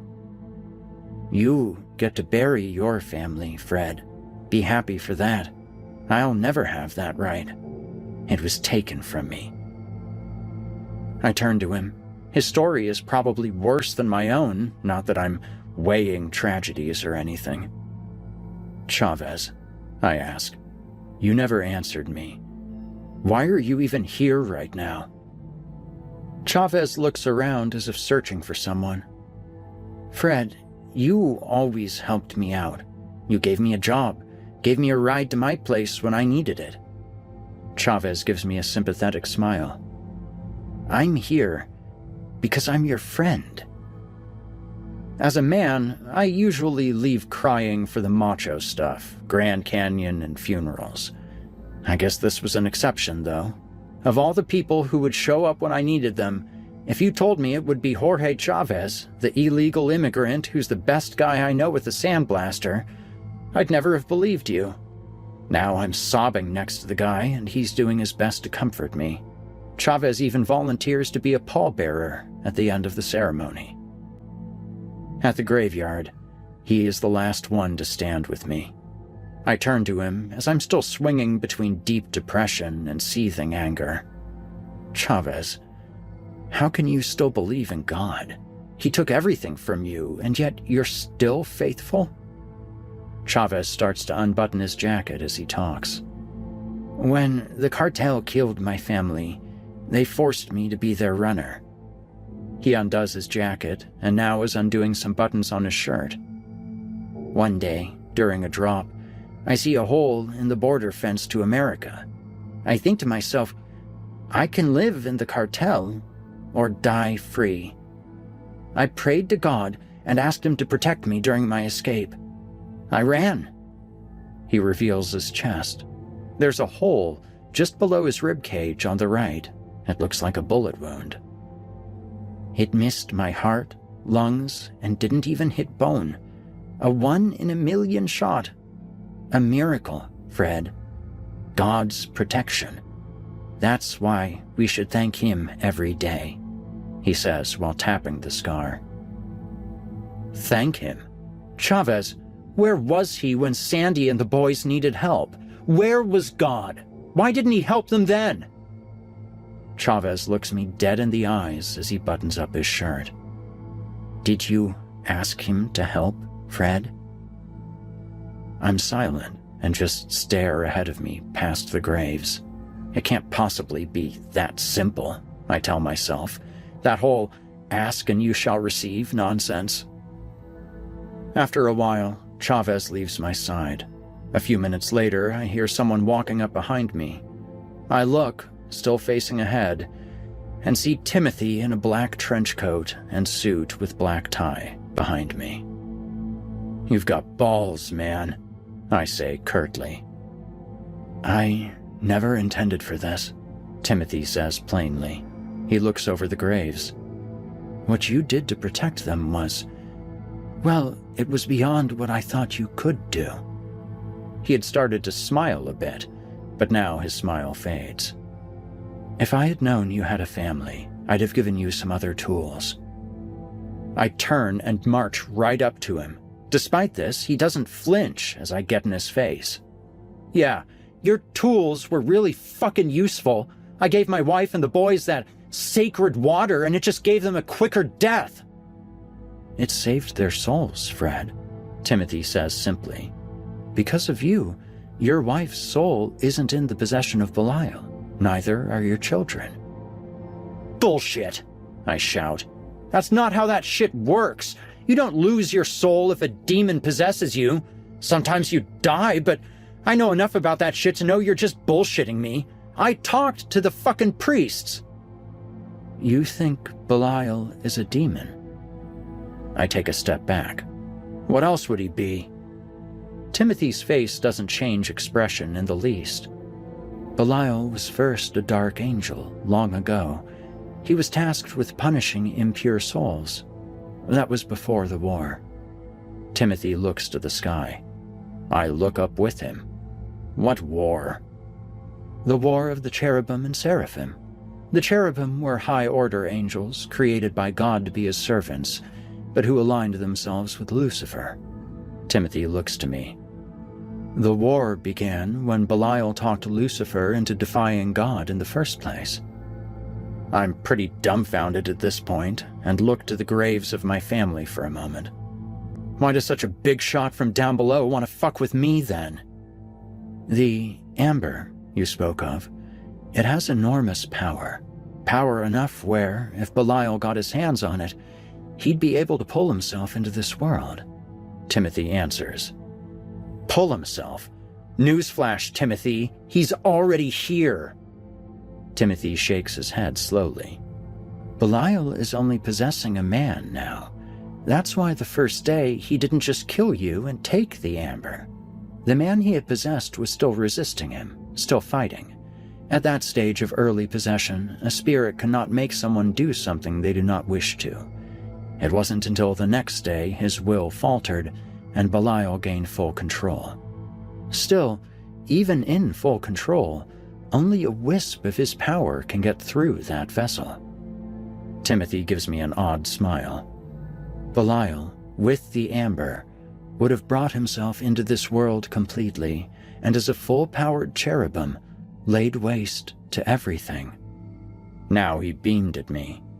So, Fred, you saved the world by keeping it from him. I look away from Timothy, not knowing how to feel about that. It only cost my family's lives. Their souls are safe. And Belial's still out there. He's still going to fuck with me, isn't he? I imagine he's none too pleased that you protected your family from him. He'll likely continue to torment you. Plan on doing anything about it? I glare at the graves. Or am I going to get a spot next to Sandy here as my protection? Do you plan on asking? I turn and face him. Please, Timothy, fucking help me get rid of this thing. Don't ask me. Timothy turns away from me and starts walking away. Who the hell do I ask then? I shout. Timothy ignores me and continues to walk away. I turn to face the graves again, and I get the hint. I look around and clear my throat. Hey, God, mind giving me a hand here? Chavez's hand is on my shoulder suddenly. Do you know how to ask, Fred? I shake my head and Chavez just smiles. I'll show you. He gets on his knees and starts. Our Father in heaven, hallowed be your name. Your kingdom come, your will be done, on earth as it is in heaven. Give us this day our daily bread, and forgive us our debts, as we also have forgiven our debtors. And lead us not into temptation, but deliver us from evil. I slowly get to my knees and repeat. Chavez whispers next to me. Now ask, and end with Amen. Chavez then gets up and leaves. I'm still on my knees, feeling rather awkward, but I just continue. God, I know I'm kind of a stranger these days, but I need help. This Belial guy, he's killed my family, and I need justice. Help me get rid of him. I hope that's enough, and finish. Amen. Suddenly, I hear a deep voice above me. Fred Macione? I look up, seeing only the silhouette of a male figure above me. God? I'm suddenly pulled up onto my feet, and I see several officers, as well as the detective who said my name. The guy looks like an off-season weightlifter who's been shoved into a detective's uniform. The black officer's head is bald, and his voice is deeper than I'm used to hearing. Never been called God before, but for you, I may as well be. You're under arrest for suspected murder, arson, and conspiracy to commit insurance fraud. Great, I say out loud as they cuff me. Hey, watch it! As I'm led away from the graves of my family, I spot him, clad in his usual white duster and red tie, wearing the police badge again. The black detective yells at him, Hey, Ben, we got our caller. You were right, he did hang around here longer than everyone else. Belial smiles as he greets his fellow officer. Good work, then. He speaks in his false human voice. Didn't think he'd be hard. He left a shitload of evidence behind. He smiles at me. We're going to have fun with you. Thanks, God, I think to myself as I'm shoved into a squad car. I look out the window as I see the black detective walk away from Belial, and then Timothy comes out from behind a tree nearby. Timothy stares Belial down, and Belial turns to face him. They contrast each other oddly, Timothy in his black trench coat and Belial in white. Not the right matchup, I think. They say a few things to each other, though I can't really hear too well. "Leave," is what I can make out from Timothy. Belial seems to laugh, but I can't hear what he's saying. Watching his lips, it looks like he says, "Mother," at some point. Timothy seems to narrow his eyes and get serious. "Kick his ass, Timothy," I think to myself as I watch with bated breath as the two square off in the graveyard. Timothy seems calm and collected. Belial is grinning ear to ear. I look back and forth between the two, and my heart skipped a beat at what happened next. Belial makes a sudden step towards Timothy in a rapid jerking motion, and then falls back to where he was. Timothy flinches, causing Belial to laugh, before turning away and walking back to an unmarked car with the other detective. Oh, great, I think to myself. My guardian angel is a pussy. Part 5. I get pulled out of the squad car in my Sunday best and led into the police station. Fingerprinted? Great. Mugshot? Awesome. Pat down? Man, this day's going great. I started off burying my family, only to get arrested for their murders in the evening. The pat-down is a bit odd. The officer who's doing it stops at my coat pocket, doesn't pull anything out, and just waves me by after removing my wallet. I'm finally plopped into an interview room.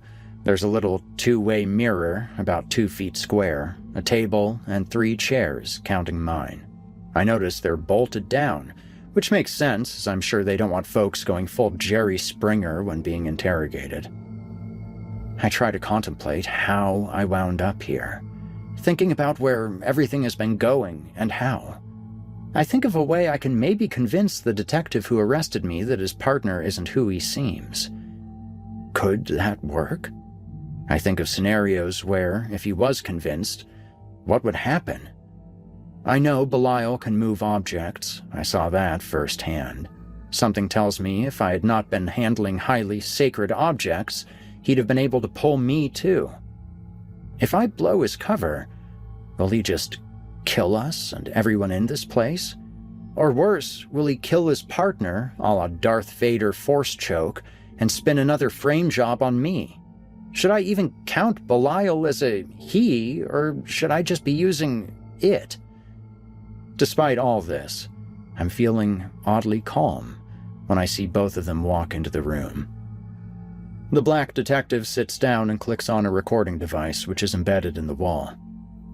"So, Mr. Macione, I'm Detective Aaron Brown. We just want to ask a few questions and then we can all go about our day." I look to Belial, who's letting his partner do the talking for now.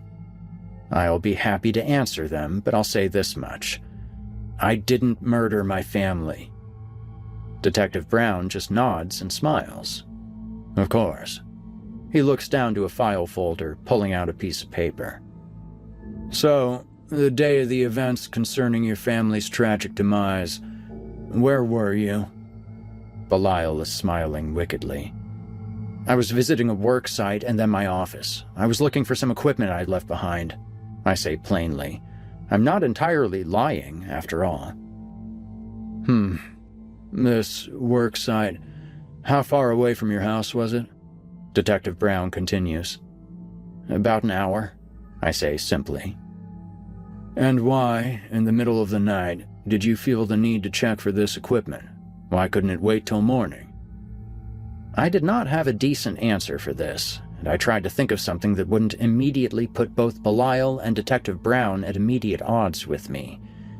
I wanted to try and survive this interview without being in jail, which seemed unlikely at this point. "Well, your demon-possessed partner over there sent me off to get an unholy object or else he was going to slaughter my entire family," while truthful, probably would make him think I'm fucking around with him. Despite that being the truth, I decided to try to stick to my lie. I was afraid it might get stolen. It was pretty expensive. Well, that makes sense. What piece of equipment was it, if you don't mind me asking? Of all the cops in the world, I get the one competent bastard that can smell bullshit from a mile away, don't I? Remember, folks, get your lies straight before you're in the hot seat. It was a sandblaster, fairly large one. At least a couple grand for that, right? Wouldn't look too good on the old expense report if it went missing. The very accurate detective asks. I nod, and I have a good idea where he's going with this line of questioning, but I'm hoping we don't get there. This job was on Monday and Tuesday about 2 weeks ago, right? I nod. That's very interesting. Belial now interjects. Why is that interesting, Aaron? Detective Brown looks to me now. Feel free to explain why I find that interesting, Mr. Massione. Because my schedule at the office doesn't say I had a job that day. I admit, hoping some honesty can be appreciated. The detective bangs his pen on the table 3 times. We have a winner. He leans over to me, getting uncomfortably close over the table. Your usual crew also doesn't say you had a job. I say what I'm about to say, knowing I'm going to start treading some deep water. There was a job, but the client preferred to be non-public. Non-public? Detective Brown's playful smile fades quickly. You know, every time I get a prick like you, one of these I can't be culpable if I don't know what happened assholes, you always have another word for it. Confidential, on the down low, under the table, discreet, exclusive. But non-public? Well, that's a nice way of putting, my client is probably dealing with some criminal shit I don't want to know about. The detective leans back in his chair. What do you say, Mr. Massione? Am I in the ballpark? I'm quiet now, waiting. I glance to Belial and catch his shit-eating grin. I'm starting to sweat, and there's nothing I can do to stop myself. We had some forensic accounting done on your business, Mr. Massione. Pretty preliminary stuff, you know. He leans over toward Belial. It should have gone under about a year ago. Or, at the very least, you should have fired someone. Belial now interjects. Now, dealing a few jobs under the table here and there isn't a big deal, but... $100,000? That's a shitload extra stuffed into your accounts, Detective Brown says slyly. I look to Belial. That's not how much I have in my business, at least not in the bank. Timothy's case was the biggest score I had in months, and this year the under-the-table stuff didn't come close to making up the difference. Not between all the expenses, equipment, and so on I had to pay. Did Belial do something? I literally have no idea what you're talking about. So, you don't know where payment of over 30 grand came from in the past month? Say, the cash we found in an envelope with a thank you letter that wasn't on your books but was definitely a payment? Such a nice letter, too. Must have done him a hell of a favor. Admittedly, he had me there. With everything going the way it was, I never had time to properly handle the cash I got from Timothy's job. Normally, I'd make sure to pay out a bonus or two, buy some equipment, pay off some bills, and always do it with the under-the-table cash. I suddenly had an epiphany, because maybe Belial didn't do anything but crunch the numbers of what I had done that year. I did have 2 cleanups, but they weren't as high profile, but they did overpay. I'm sweating more as I think about whether or not I'm a good person after all. Here I am, thinking about how my money laundering didn't go over so well, and I think the average kid dealing weed on the street corner could do a better job.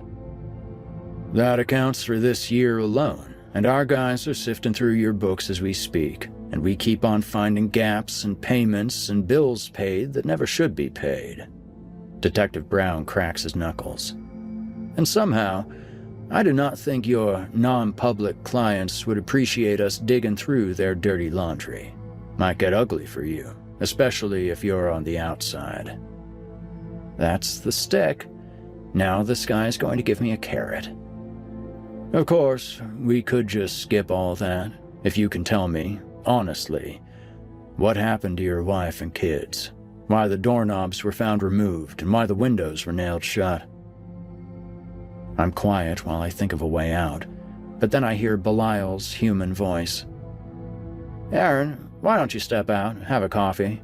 I'll turn that thing off and I'll have a word or two with him. Detective Brown looks to Belial. Ben, he clicks off the recorder. I can't have another charge against you for roughing someone up during interrogation. Belial just nods. It's okay, Aaron. Just step out for a second. It'll be fine. Detective Brown stands up and leaves the room. I'm pretty sure about half of all of that was normal good cop, bad cop setup. But with Belial alone with me in the room, I'm pretty sure I got the good cop, satanic cop game played on me. Belial wheezes in his normal voice. That was dull and boring, wasn't it? He leans back in his chair. Do they still do the chair here, or just lethal injection? I narrow my eyes on him. Lethal injection is fun. A lot can go wrong. Belial's eyes are on me as he leans back, grinning. You can feel your heart and your lungs start to shut down sometimes. I adjust myself nervously in my seat and suddenly feel something in my jacket pocket. My hand discreetly checks it while Belial leans back in his seat, looking to the ceiling lights. It's round, cold, and I feel a cap. I try to hide my excitement. It's the same type of bottle that Sandy and the kids drank. I wondered what it would do if I doused him in it. I also wonder how it even got into my pocket, but I'm much more concerned with what to do now that it's here. You know, beheadings were technically more painless. He looks me in the eyes now. I miss beheadings. He moves his now healed left hand up to his temple, resting his head on his hand. I notice he's only sporting 3 of his black rings, and I remember how one crumbled away from touching my wife. Hangings, too. Nothing beats when the rope doesn't snap the neck, and you're just left being strangled by the rope, all while you piss and shit yourself in front of a crowd. Now or never, I think, as I thumb the cap off the bottle in my pocket. Shut up. Belial's gaze shifts slightly. What if I don't, Red Fred? I remember what my mother used to say whenever she felt she was dealing with things possessed in the house. Normally it was a dryer on the fritz or a bird that somehow managed to get into the house, but the phrase rang pretty clearly in my head for some reason, the second the bottle was opened in my pocket. I hoped I wasn't going to look like a complete moron if this didn't work. I splashed the contents of the bottle on his hand first, then his face. I made sure to get every one of those rings covered in the water, too. While I did this, I shouted, "In the name of Jesus Christ, get thee behind me!" Steam erupted from his rings, and he gasped suddenly in intense pain. He chokes as he inhales the rising steam from his hand. He stands up quickly and presses himself against the wall, and he starts to flail as if he can't breathe. I kept splashing him and got a bit on myself in the process. I was a bit frantic at this point. I remember every time I saw an exorcism flick and started chanting, "In the name of the Father, the Son, and the Holy Spirit, leave this man," interjected with a few, "The power of Christ compels you." If not for the apparently seizing man across from me, I likely looked ridiculous. Belial is wheezing, hacking, and coughing. His rings have broken and crumbled to the ground. I feel like I'm missing something serious in all this because he's still in front of me, his yellow eyes swirling and glaring at me. I can almost hear his voice in my head as if it's saying, "When this wears off, I'm going to murder you." I'm pretty sure I'm just pissing him off right now, but he's definitely weakened. I look to the bottle, and I notice something is written on it. Is it a parable? I splash Belial one more time and read the bottle. Then I give my own shit-eating grin to Belial and read the writing out loud. Most glorious Prince of Presence, Saint Enoch, the knower of secrets, heavenly scribe, the governor of the world, expel from this cursed flesh the fallen before me. After the words leave my lips, I feel dizzy. I'm not sure if that's because I just might have successfully cast out an all-powerful demon prince, or because I'm being tackled by Detective Brown. Either way, when I hit the floor, I'm completely winded and not sure if I can keep chanting. "What the fuck did you just do to my partner?" Detective Brown shouts. From his point of view, things have gone far too south, far too quickly. Maybe he just got a coffee and came back to see his partner being dosed in what looked like acid from the outside. Both of us are distracted, however, as the screams coming from Belial change pitch. Suddenly, they go higher, shrieking, and I watch his mouth open unnaturally wide as his head points upward, his back arching unnaturally, arms stiffening to his sides as he begins to shake. The form of a man crawls out of his opened mouth, naked from the waist up. His eyes are yellow and black swirls of smoke, his form translucent. His brow is furrowed as long black hair seems to float over him, as if he's underwater. His face, his body, his arms, hands, every part of him looks physically perfect, as if some male fitness model just appeared out of this guy's mouth. His form grows. It fills the room, moving over the ceiling as I notice a pair of black wings appear to be on either side of him. They look like black flames. The flames rising from each wing seem to make the room hotter, and ash falls from the bottom of each. The wings are so large they fill the entire room and block off the exit. I'm suddenly hit with a strong scent of sulfur, and the shrieking from the physical body of Benjamin grows louder. Belial's left hand reaches out toward me, his teeth gritted. "Fred." His voice hisses louder than I had ever heard it before, no longer a wheeze, a vile breath reaching me and making me retch. "Not by you, you pathetic, sinful mortal," he yells, his voice bellowing and shaking the room. "I will not be cast out by the likes of you." The room shakes even more, and his hand almost touches me. His finger appears to turn to smoke, and his hand grabs his chest, his wings wrapped around himself. Above him, there's a more terrifying sight. A spear pierces through him from above, again translucent. A massive hand holds the spear. The hand is black, clawed, and seems to be scaled like a lizard. A giant lizard head pushes down from the ceiling, white glowing eyes drowning out the light of the fluorescent bulbs in the room, and more contrasting black scales along its muzzle. I can make out a pair of horns near the back of its head, but they disappear into the ceiling. I hear an unearthly roar as the spear is pulled back, and then thrust through Belial again, hitting him in the chest, right into where I assume a heart would be if the bastard had one. Belial screams once more. His voice shakes me to my core. "No! No! Do not send me back!" At his last words, suddenly, nothing but a black ball hovers over the mouth of Belial's previous host. I see the black lizard's face open its maw, and a white light douses the little ball over Belial's former body.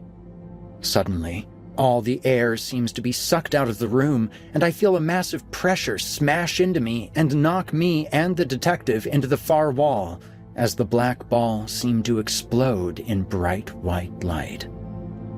I hear nothing but ringing in my ears, and right after, I hear glass shattering and the sounds of alarms blaring. Someone grabs me, hauling me out of the room.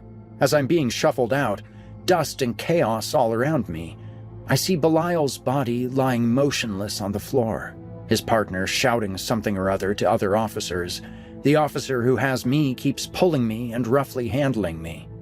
I feel weak, and I shield my eyes as I'm suddenly outside, then thrown into the back of a car. My ears barely stop ringing, and I think I have myself composed enough until the car starts up, speeding off, sirens blaring. I hear a Latin accent again from the front seat. "That was amazing, Fred! Good job!"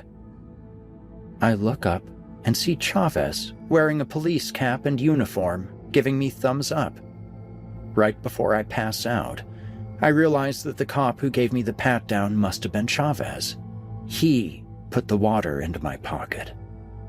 I chuckle as I lose consciousness.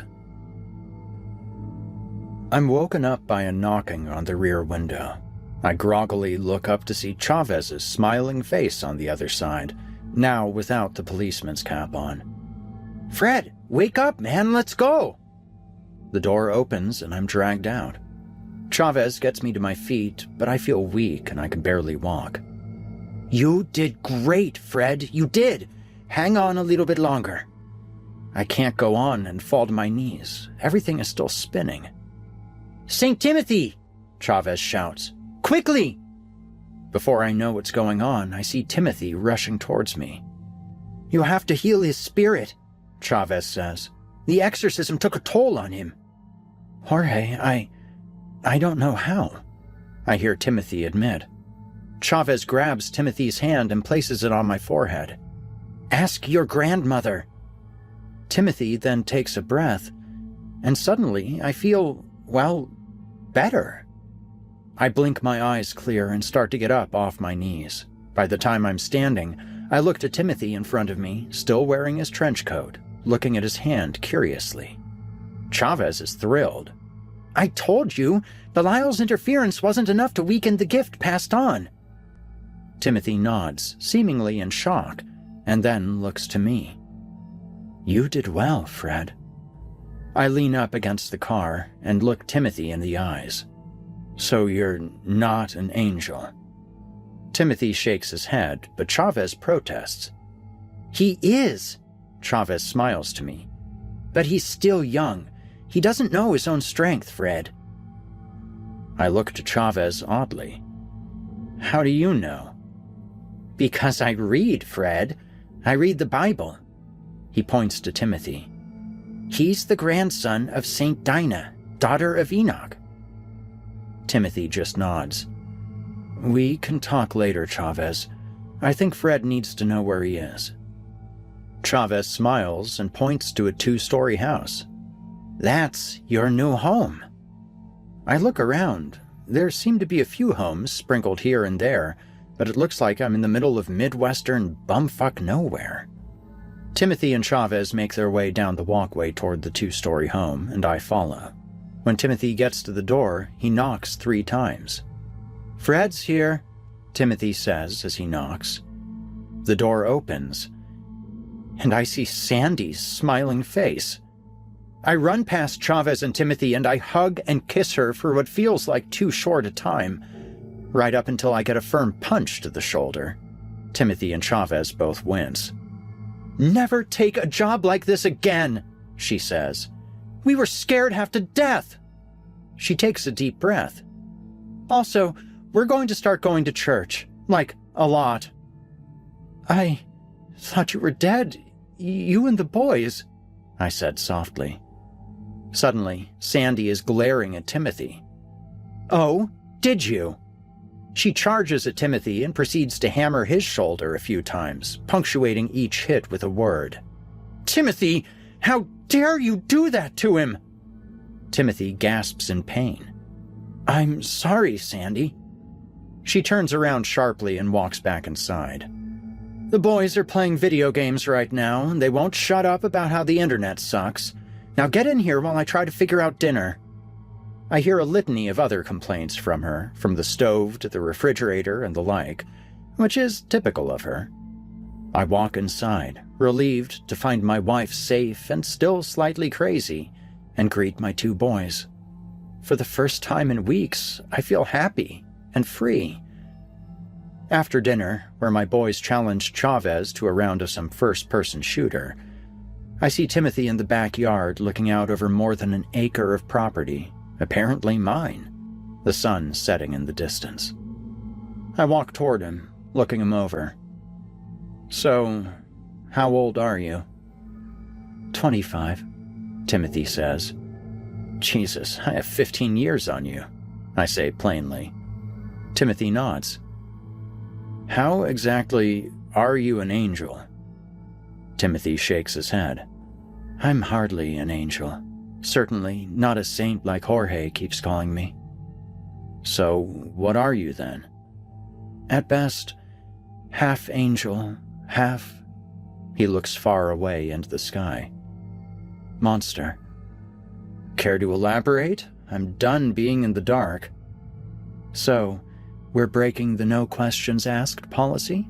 He smiles as he turns to me. I nod. "Yes, because I won't be doing that anymore." I shudder. I was worried enough about the cops finding out what I did, but I take a deep breath. I guess I didn't realize what else was just as interested. Timothy just chuckles. "To answer your question, I'm the grandson of Dinah of Enoch, who is the daughter of Enoch, of course, known as the Metatron, the voice of God." "Enoch, that's the guy I shouted about in front of Belial." Timothy nods. "Most exorcisms don't go that well. Part 1 is getting the name of the spirit infesting the body. Part 2 is ensuring you have the correct angel to get the job done. Most possessions, you can invoke Michael the Archangel and they'll go screaming because Michael's the commander of God's army. Half the time, Michael will actually delegate the task to a lesser angel, but that depends on the individual's faith and resolve. That can drive out most lesser demons. For Belial, we needed bigger guns, but a stronger resolve. That's why we needed you, seeking justice and retribution. Otherwise, you may have died." Timothy frowned to me. "It's why I had to make you believe Belial had killed your family. It was hard, as I can't lie." I try to let that not sink in. "So, you can't lie at all?" "As a descendant of Enoch, it's kind of in my blood. I mean, someone who speaks for God has to lack the ability to lie, of course." I try to think of a time when Timothy lied to me, but while he did withhold information, he never did lie. My family's souls were safe, that was true, and he didn't even lie about the blood or how long it was there. Also explains why he was shit at haggling. "That means you talk to God? The Metatron speaks for God, right?" Timothy sighs and shakes his head. "My mother was stolen from Dinah when she was a child, stolen by none other than Belial. He corrupted her, filled her with hatred and despair. She had me with let's just say, a mass murderer, a fallen prophet, one of the people who destroyed the temple we had to restore, actually." "So that's the monster half?" I ask. "Yes." Timothy places his hands in his pockets. "My mother left me alone with my father, so I never learned what she knew. I've never even met her." He takes a deep breath.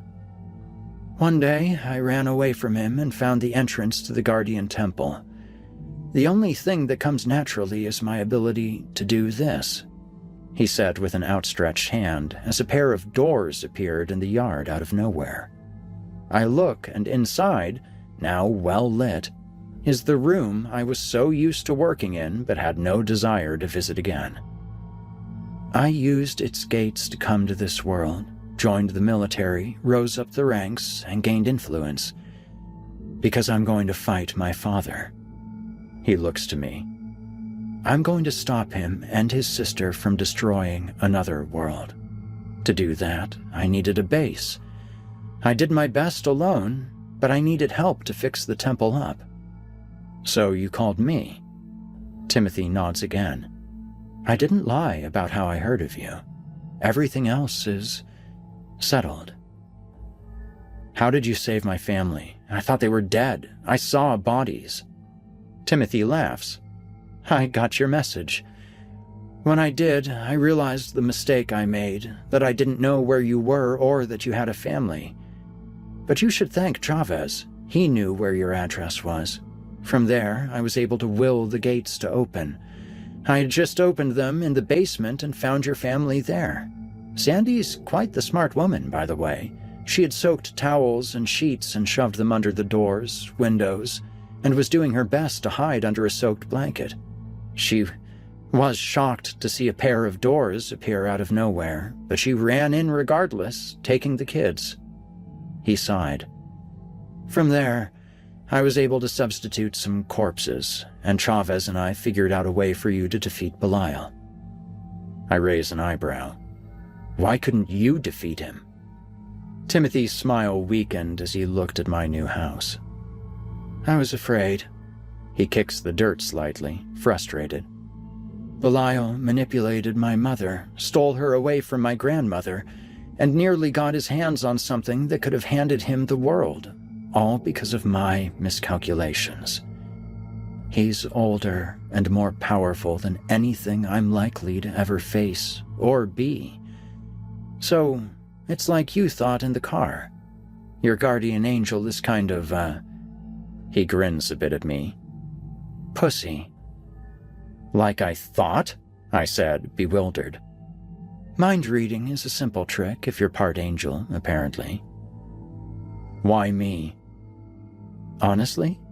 Timothy said, some amusement in his voice. Belial, at his core, is a follower of Lucifer. Like his master, he's most vulnerable when he thinks he's won the day. So, me thinking he killed my family and him tormenting me was him, what, boasting? Timothy nods. Pride comes before the fall, always. I shake my head.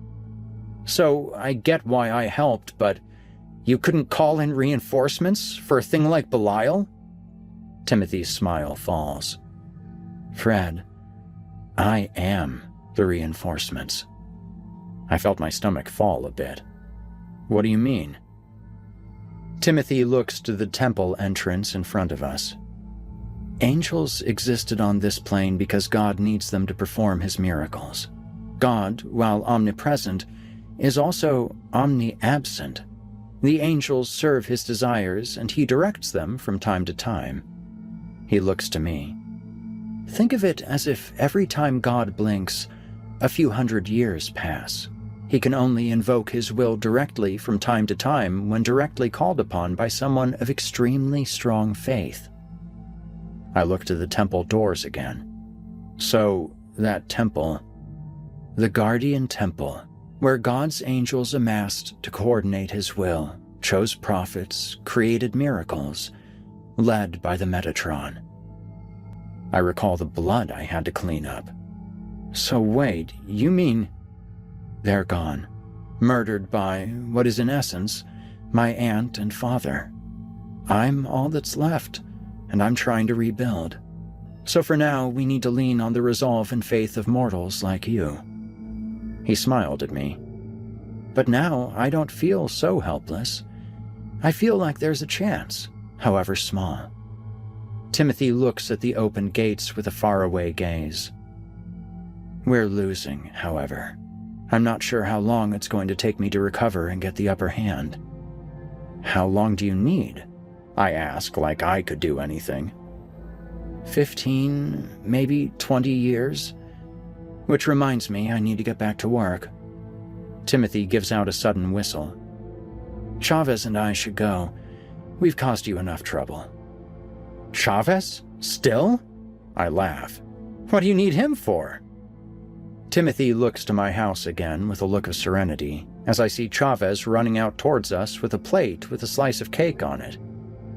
To show me what I can hopefully become. St. Timothy, I'm coming! Also, Mrs. Massione made you a cake, Chavez shouts. Timothy narrows his eyes. I swear, Chavez, if it's angel food cake. Chavez just smiles broadly at the pun. I groan as Chavez hands over the cake to Timothy, who is also rolling his eyes, and they walk towards the doors. Timothy stops before closing the doors and says, "If you need me again, you have my number." The doors close and vanish into thin air. "I hope I never see you again," I say out loud as I head into my new house. Epilogue.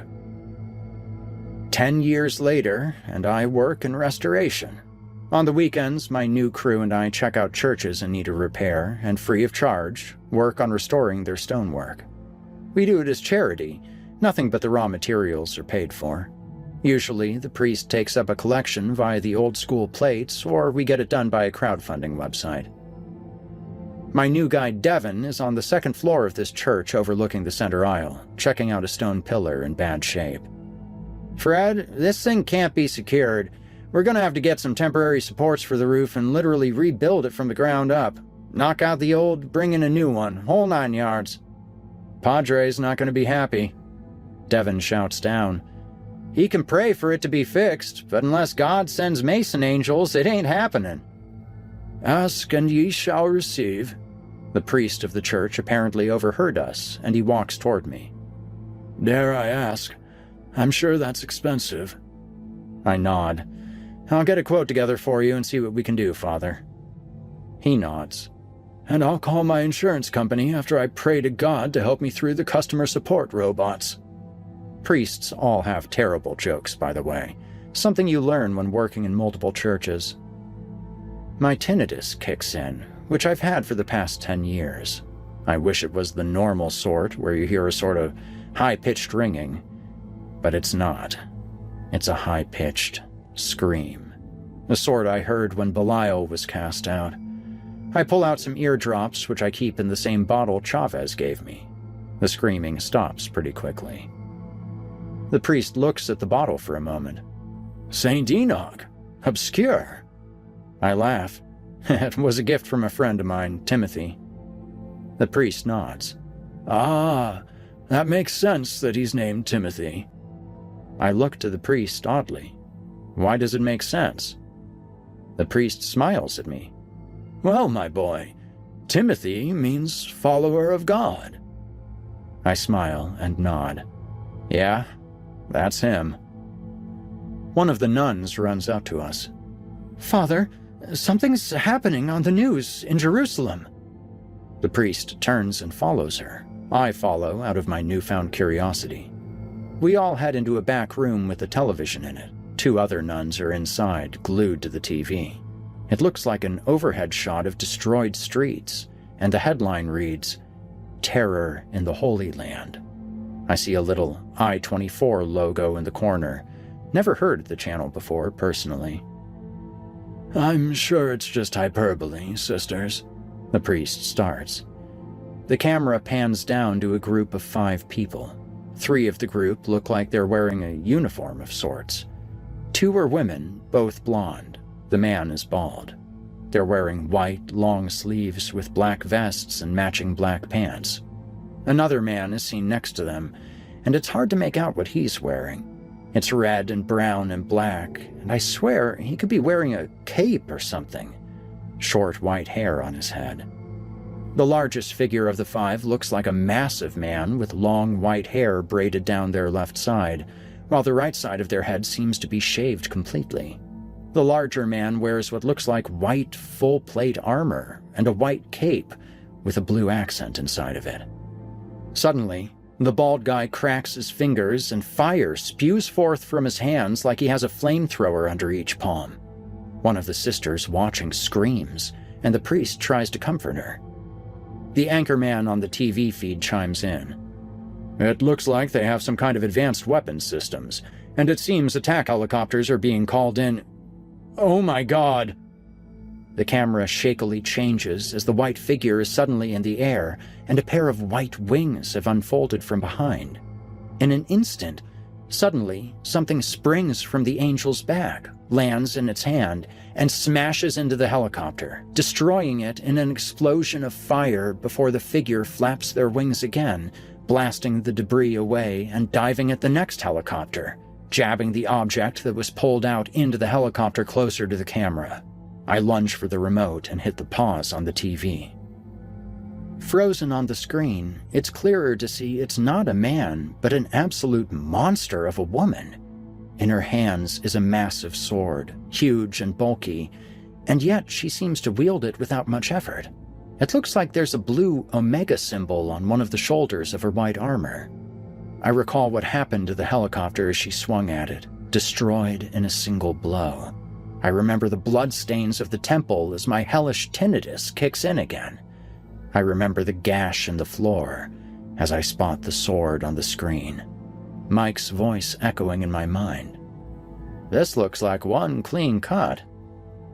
The voice of the woman who Timothy was talking to in the temple behind the barricade, and I remember what she said over the sound of machinery. It was her, wasn't it? The daughter of Lucifer.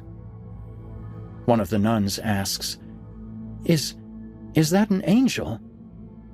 My face goes pale as I realize who this is, what she can do, what she has done. She's here now, the people Timothy is trying to stop. I try to fathom if Timothy has had enough time to get ready, if we have any hope at all. The priest suddenly starts to speak behind us all. "And I heard a voice in the midst of the four beasts, and I looked, and behold..." He points at the screen ominously, his hand shaking. "A pale horse, and his name that sat on him was Death, and hell followed with him."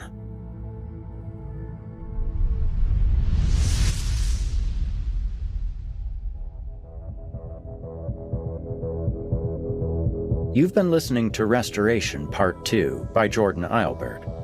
Jordan Eilbert is a longtime sci-fi and horror enthusiast. He focuses on character-driven stories to create intricate worlds and leave readers wanting more. Along with his co-author Mimi Jasso, he is also the author of the Guardian Temple series, with the most recent book, The Broken Throne of Heaven, having been released in March 2026.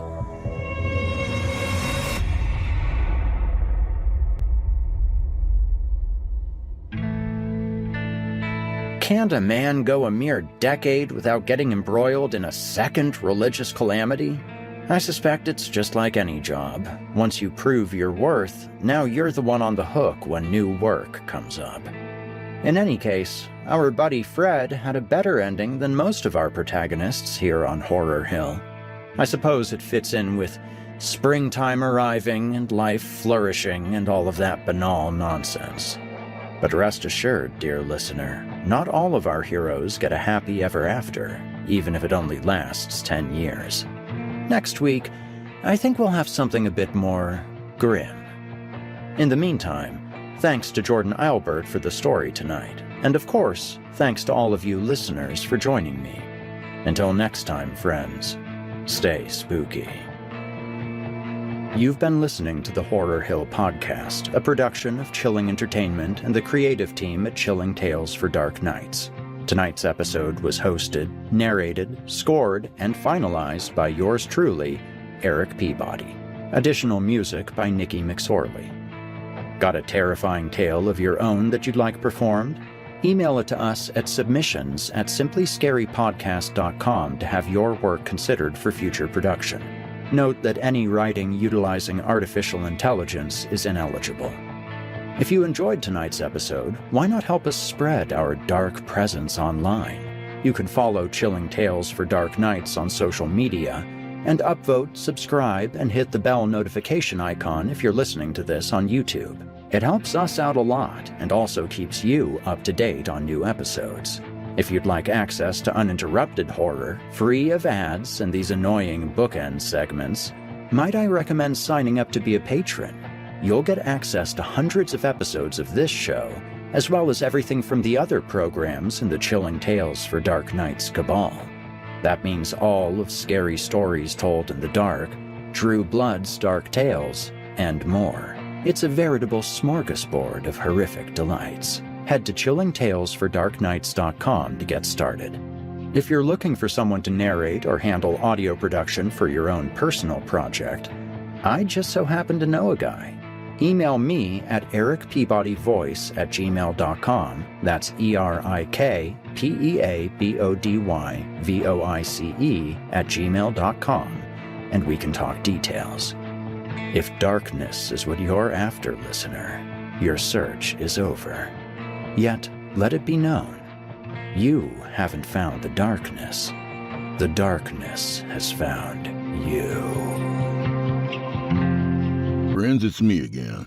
You know what's really easy to do and even easier to forget? Help me out and hit that like button if you're listening on YouTube. If you're listening somewhere else, what the hell? Pop in and give me a thumb. Say hi while you're at it. Helps me a ton with that damn algorithm. And besides, it's always nice to see you there. All right then, let's hop on that crazy train. All aboard!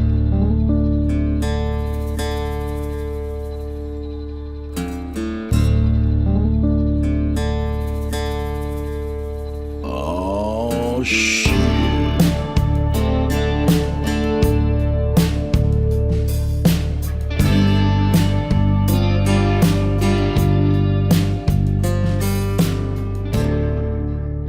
Hey, welcome, friend. We're in the twilight of Season 10 here, freshly fucked by YouTube, and wondering where our next meal is coming from. And I gotta tell you, things couldn't be better. Why? Because tonight, my friends, we're joined by none other than Canada's most dangerous man, T.W. Grimm. Oh, that's right, Chester. I almost forgot. There's a brand new audiobook out there called 99 Brief Scenes from the End of the World. It's T.W.'s first novel. It's fantastic, and it's available in audio for the first time, narrated by yours truly. I just finished it up a couple weeks back. So come on in, friend, and let's get started. All right, that's a little bit better. So, since you made it through my extended rigmarole last week, I'll keep it brief. YouTube demonetized us completely, so we moved over to Rumble for our video format. If you downloaded this as a podcast, thank you. If you're listening over on Rumble, thank you too. If you're listening a week late on YouTube still, well, I'm glad you liked the show. But the only reason we're still here is because we're contractually obligated to be. We ain't making a cent over there. So sign up on Rumble, please, and subscribe to us there to get all my shows on time. Also, visit simplyscarypodcast.com and click the patrons link in the menu at the top of the screen. For as little as $7.99 a month, you'll get the entire catalog ad-free and available to download or stream. Forgive us, friends. We're trying to forge a way forward here, and your support really means a lot to us. Okay, enough of that. So again, we're joined tonight by the incomparable T.W. Grimm. In this one, a man is sent to Burma by his ruthless father to sort out a problem at the family factory. And of course, the problem is considerably worse than advertised. So without further delay, y'all, from author T.W. Grimm, I give you The Burmese Incident.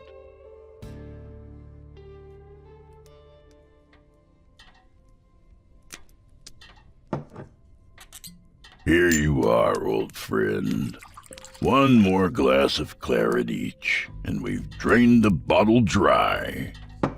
Imagine, will you, what might have happened if the phylloxera louse had succeeded in destroying the Bordeaux vineyards entirely. I may have spent far fewer mornings in the grip of a sour gut hangover, that's what. Ha!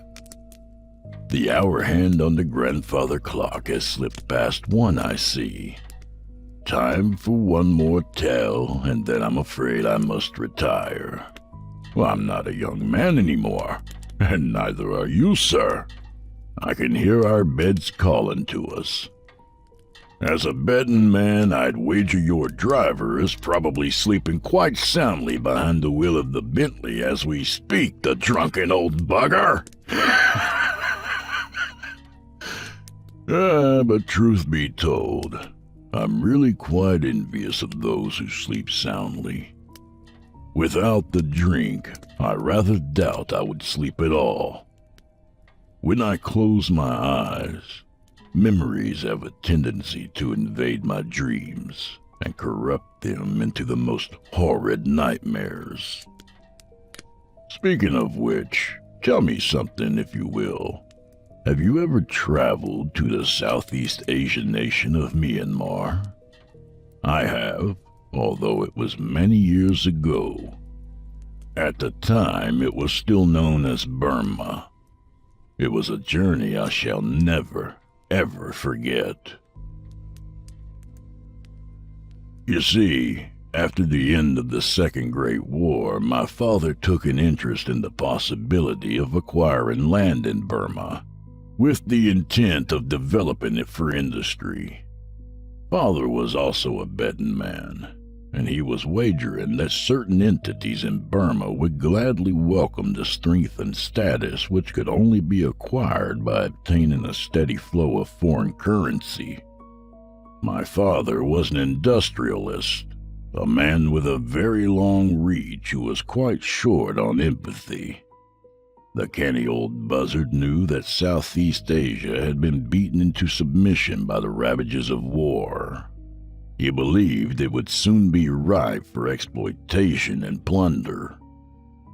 In the wake of the devastation which was wrought upon the land by Nazi and Allied forces alike, the entirety of Asia was being groomed for the industry of manufacturing. Burma in particular had received a terrible battering during the fighting between the Allies and the Japanese. When the people who had been displaced by the conflict were finally able to return to their homes, they often discovered that their land stake in the surrounding countryside had become a dystopian horror in their absence. The once fertile landscape was marred by crusted patches of tortured earth, devastated by heavy machinery, and scarred by the craters of artillery bombardment. With their livelihood pummeled into non-existence by years of constant warfare, the people found themselves in dire need of a new way to earn a living. As soon as the dust had safely settled in the wake of the war, industrialists and investment groups began to embark upon diplomatic visits into the region. They were eager for the chance to set up shop and offer the peasants the dubious opportunity to earn a pittance in return for hard labor in their factories. The old man was slavering at the opportunities which might lie within such an economically depressed situation, but he cautiously waited to observe how this venture might unfold for his peers and rivals. He was uncharitable and hard of heart, my father, but he was certainly no fool. The transition from self-sustaining agriculture to assembly line servitude was a difficult one. Despite the many years of uncertainty and strife they had been made to suffer throughout the war, the Burmans remained a proud and quietly defiant people. They were vocal with their complaints and were prone to civil disobedience. In the meantime, money was being made hand over fist in Japan, India, and Bangladesh, and without all the resistance and general bother. My father decided to purchase mining options in India instead, and he bided his time. It came to pass that the event which my father had deemed inevitable finally occurred.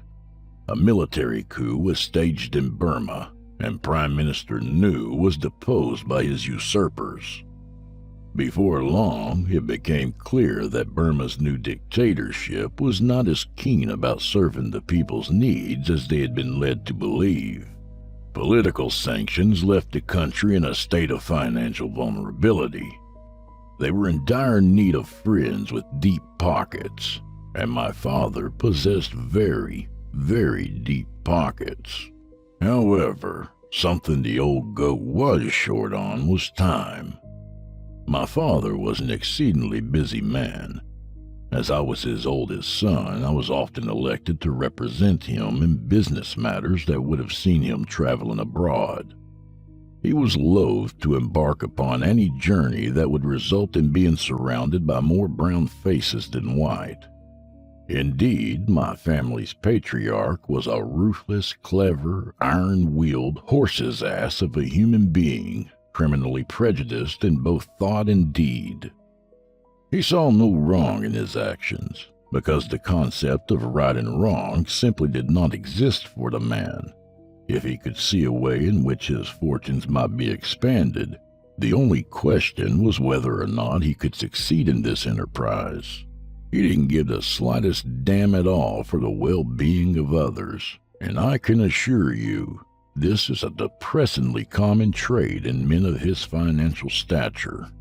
Of course, as wealthy as we both are, it would be impossible to lay claim to a clear conscience. I have made many callous decisions to generate vast profits for myself, whilst knowing full well the result of these decisions might ultimately lay waste to the lives of many others. I have done this, and so have you. Don't deny it.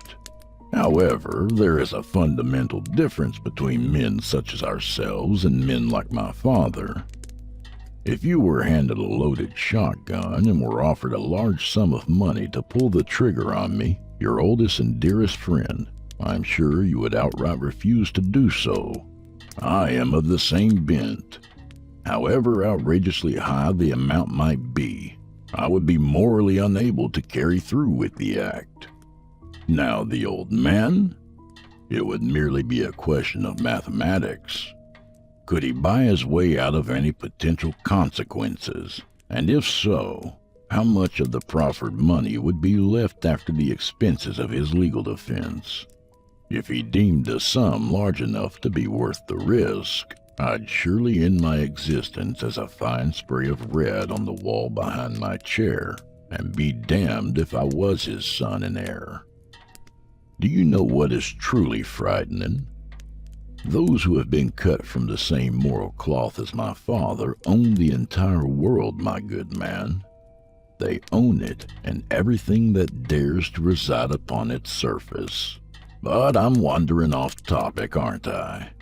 I was telling you about the Burmese incident. So it came to pass that in June of 1964, my father called me into his office to inform me that I was to pack my bags and travel to Burma post-haste. He assigned me the task of wooing the appropriate officials into allowing our estate to acquire and zone quantities of land for industrial use. After several days of grueling travel, I arrived at my destination only to find that post-war Myanmar was in an abysmal state of oppression and destitution. Many former landowners had been reduced to a state of ragged nomadic begging. It was the most squalid situation that I have ever personally witnessed, and I have been to many dark places, old friend, many. I entered the country through Manipur, leaving Impal early in the morning. I was driven in a rattling heap of a truck by an ancient-looking and taciturn Indian man. Throughout the entire voyage, he spoke not a single word to me, and he smoked an astonishing amount of hashish in a hand-carved wooden pipe. With a look of amused disdain, he would periodically push his sticky object into my hands, and I gratefully inhaled to stave off my discomfort and boredom. The hashish was layered with veins of the most potent opium I have ever encountered. I don't think I could really tell you much of what took place on that long drive from Manipur to Mandalay, save that, despite the poor quality of the roads, I felt as if I were floating upon the back of God's own sacred stallion. I was probably grinning like a fool for the duration of the journey. However, I wasn't so stoned that I don't remember how we were frequently stopped at various checkpoints, to be held at gunpoint and barked at by Burman men in tattered military uniform. My driver would hand them a few bills from the stack of rupees which had been demanded of me by the old Indian's nephew back in Impal City, and then we would be waved along. I was probably very close to death at any number of these checkpoint stops, but I could not sense this danger through the dreamy haze the narcotics had draped over my senses. This, I imagine, was probably for the best. And then, as if rudely awoken from a golden dream, I suddenly found myself in the pulsing heart of Mandalay. The truck was no longer moving, and I was being pulled unceremoniously from my seat by my driver, who appeared to have become quite irate at my unresponsive state of drug-induced stupor. He eloquently cursed my very existence and tossed me to the ground. My luggage quickly followed. I heard a cacophony of angry shouting, and a small group of Burman men set upon the driver before he could flee to the safety of his truck. They dragged him to the other side of the road and proceeded to administer a sound beating. As the weeping man was being kicked, slapped, and ultimately thrown into the muck that flowed along the bottom of the gutter, another Burman man knelt beside me and helped me to my feet. "I am so sorry for this outrage, sir. My deepest apologies. He is being dealt with accordingly, as you can see. The man is an addict and a scoundrel. Hardly better than a dog, but he has his uses." While almost everyone else was clothed in traditional Burman sarongs, my distinguished new acquaintance was wearing a Western-style suit and sported a Western hairstyle. He steadied me with one hand as he brushed me off, and then clasped my hand in a firm handshake. "My name is Bo Conquier. You can simply call me Conquier if you wish. Welcome to Burma, sir. I fear you look rather tired, but we must be leaving for our destination at once. There is an urgent matter which demands my attention immediately." Bo Conquier escorted me down the street to a waiting limousine. I was still quite groggy from the opium-laced hashish, and the commotion of life in Mandalay was almost overwhelming. Everywhere I looked, there were restless throngs of humanity bustling to and fro, thousands of people engaged in thousands of errands. Despite the economic hardships that were soon to come, there were still a multitude of vendors selling spices, linens, livestock, any product or service you could possibly imagine.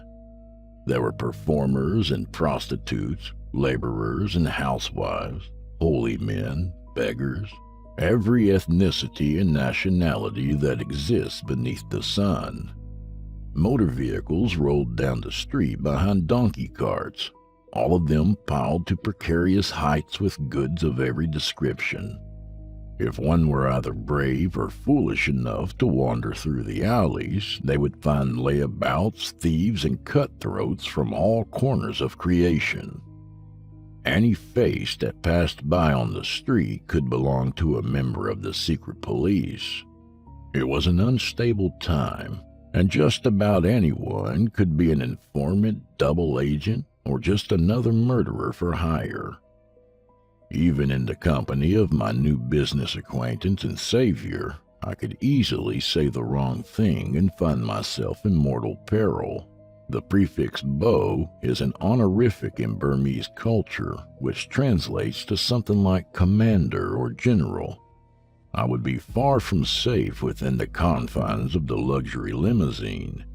In fact, to get inside any vehicle with a commanding officer of the present military regime was akin to crawling into the belly of the beast. Once inside, I might never be seen again. Once we were safely ensconced within the sumptuous comforts of the limousine, Conquier commanded the driver to take us to Facility A. As the driver navigated the enormous vehicle through the crowded streets, I was informed the new regime's official stance was to favor agrarian peasant culture over Western-style industrialization. However, they were secretly quite interested in the mass production of arms, ammunition, and armored vehicles with a military purpose. According to my host, my father had already purchased land and built a facility for the development and construction of a lightweight metal alloy, a miracle metal that was stronger than steel. I had no idea that any such arrangement was already in place. Conquier saw the confusion on my face and handed me an envelope. "This will answer all of your questions," and pushed the envelope into my hands. I wasn't surprised to see it had already been opened, presumably by Bo Conquier himself. There was a letter from my father inside. It had been dated and mailed almost a week before my hasty departure. I believe I still have it somewhere. Ah, yes, in this old chest. Just a minute. Yes, here it is. Look here. The selfish old goat had written the following. I'm afraid I did not tell you the full story behind the reason for your visit to the region of Mandalay. I confess I had already financed a manufacturing facility in the area, with another soon to be under construction. I have been receiving conflicting and I dare say sensationalistic reports of extremely violent civil unrest in the nearby village. It has been suggested by a few of my scientific advisors that some byproduct of the manufacturing process may be responsible for this antisocial behavior.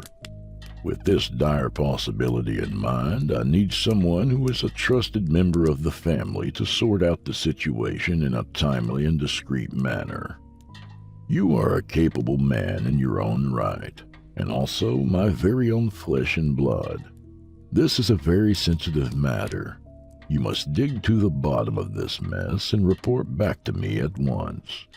My apologies for committing the sin of omission, but frankly, I believe you may very well have refused to go if I had been forthcoming with all the details.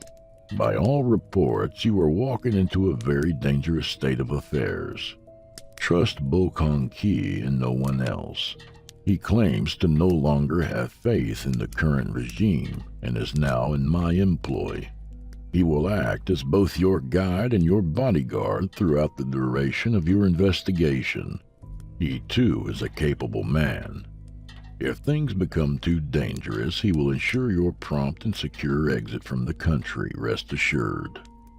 Serve us well, my son, and take care to stop this embarrassment from reaching neither the ears of our enemies nor those of the media. Our very livelihoods may depend on it. Yours truly, Father. And as you see, the absolute scoundrel couldn't even be bothered to sign off with his given name. Just yours truly, Father, and nothing more. I glared over at the stranger to whom I was expected to entrust my very life, and I roared, "What in the bloody fucking blazes is happening here? I demand to know at once!" He chuckled dryly at my outburst and said, "It would be better if I were to show you, sir. You won't believe it until you've seen it for yourself." We drove in silence for the better part of an hour, long enough for me to sober up and regain my wits. The facility was located near the bank of a river southeast of Mandalay. It was surrounded by an enormous stone wall, a forbidden behemoth which was topped by hundreds of spools of razor wire. We were ushered through a massive iron rock gate by armed security, and we drove for nearly a quarter of a mile along a dirt laneway until the main building rose into view. We passed 2 more checkpoints on the way, each accompanied by a perimeter of electrified fencing. I was both impressed with and deeply troubled by the stringency of their security. I gestured at the fencing and demanded, "Pray tell, sir, what in God's name goes on in this place that would require such measures?" Kong Ki offered an enigmatic smile. "These precautions are a relatively new development. Be patient for just a few more minutes, and then it will all become very clear to you." The limousine stopped at the rear of the main building, and I was hustled through a fire exit and down a long, sterile-looking corridor. Kong Ki stopped in front of a sturdy-looking metal door which was flanked on either side by 2 armed soldiers, and he said, "Take this, sir, and brace yourself for what you are about to witness." He pulled a .38 pistol from a hidden pocket in his jacket and pushed it into my hand. His expression was drawn and tense. It was clear that he was very afraid of whatever waited for us on the other side of the door. The tough old career officer steadied himself and uttered a quick prayer before pulling back several large deadbolts. After taking in a very deep breath, he nodded to me and threw open the door. A horrid stench of putrefaction rushed out to assail my nostrils, causing me to gag in revulsion. Kong Ki pressed his handkerchief over his face, as did I, and we crossed the threshold into the very bowels of hell. The interior of the room was made of highly polished concrete. There were several drains on the floor, and a number of new water hose reels were affixed to the walls. There were 8 man-sized cages bolted to the floor, and 3 of them were occupied by the most ghastly-looking wretches I'd ever laid eyes on. They all wore filthy clothing and possessed the gray mottled appearance of a corpse. They began to hurl themselves against the bars of their respective cages as we entered the room. They made no sound at all, these creatures. They simply stared at us with a fierce expression of open-mouthed idiocy, and they battered themselves with great force against the steel bars of their prisons. All 3 of them were caked in dried gore, adding to the already abominable odor in the room. God in heaven! I choked. What in the name of Jehovah is wrong with these people? Kong Ki gave me an appraising look and said, They are dead, sir. They have no pulse, brain activity, or automatic reflexes. They are actively decaying before our very eyes. I growled. Balderdash! They could not possibly be deceased. They're moving under their own power. Bo Kong Ki uttered a cynical laugh and snapped. I have seen many dead men in my days on this planet, sir. Seen them and made them, and I tell you, these people are dead as dead can be. I was both horrified and completely transfixed by the mindless violence with which they threw themselves against the bars. What do they want from us? I asked. It seems they would very much like to attack us.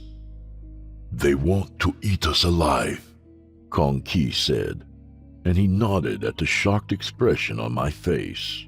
Oh yes, I'm telling you the truth.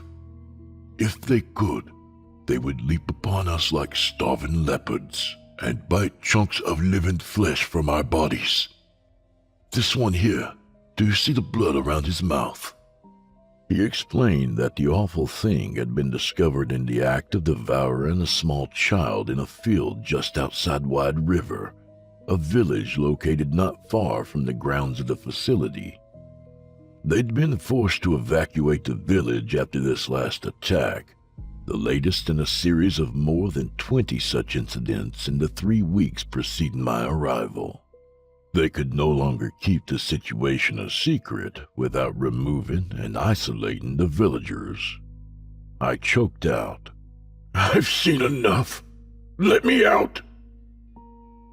When the door was safely locked up tight behind us, Kong Ki continued my debriefing. I apologize for that, but I felt you would need to see the effects of this disaster for yourself before I could tell you the full story. May I have the firearm back, please? The company had been storing some of the waste products of the process in an underground storage bunker. Some bungling fool decided to dig this bunker upslope from the village, and several barrels of some toxic compound leaked into the bare earthen floor. During a rainstorm, of course.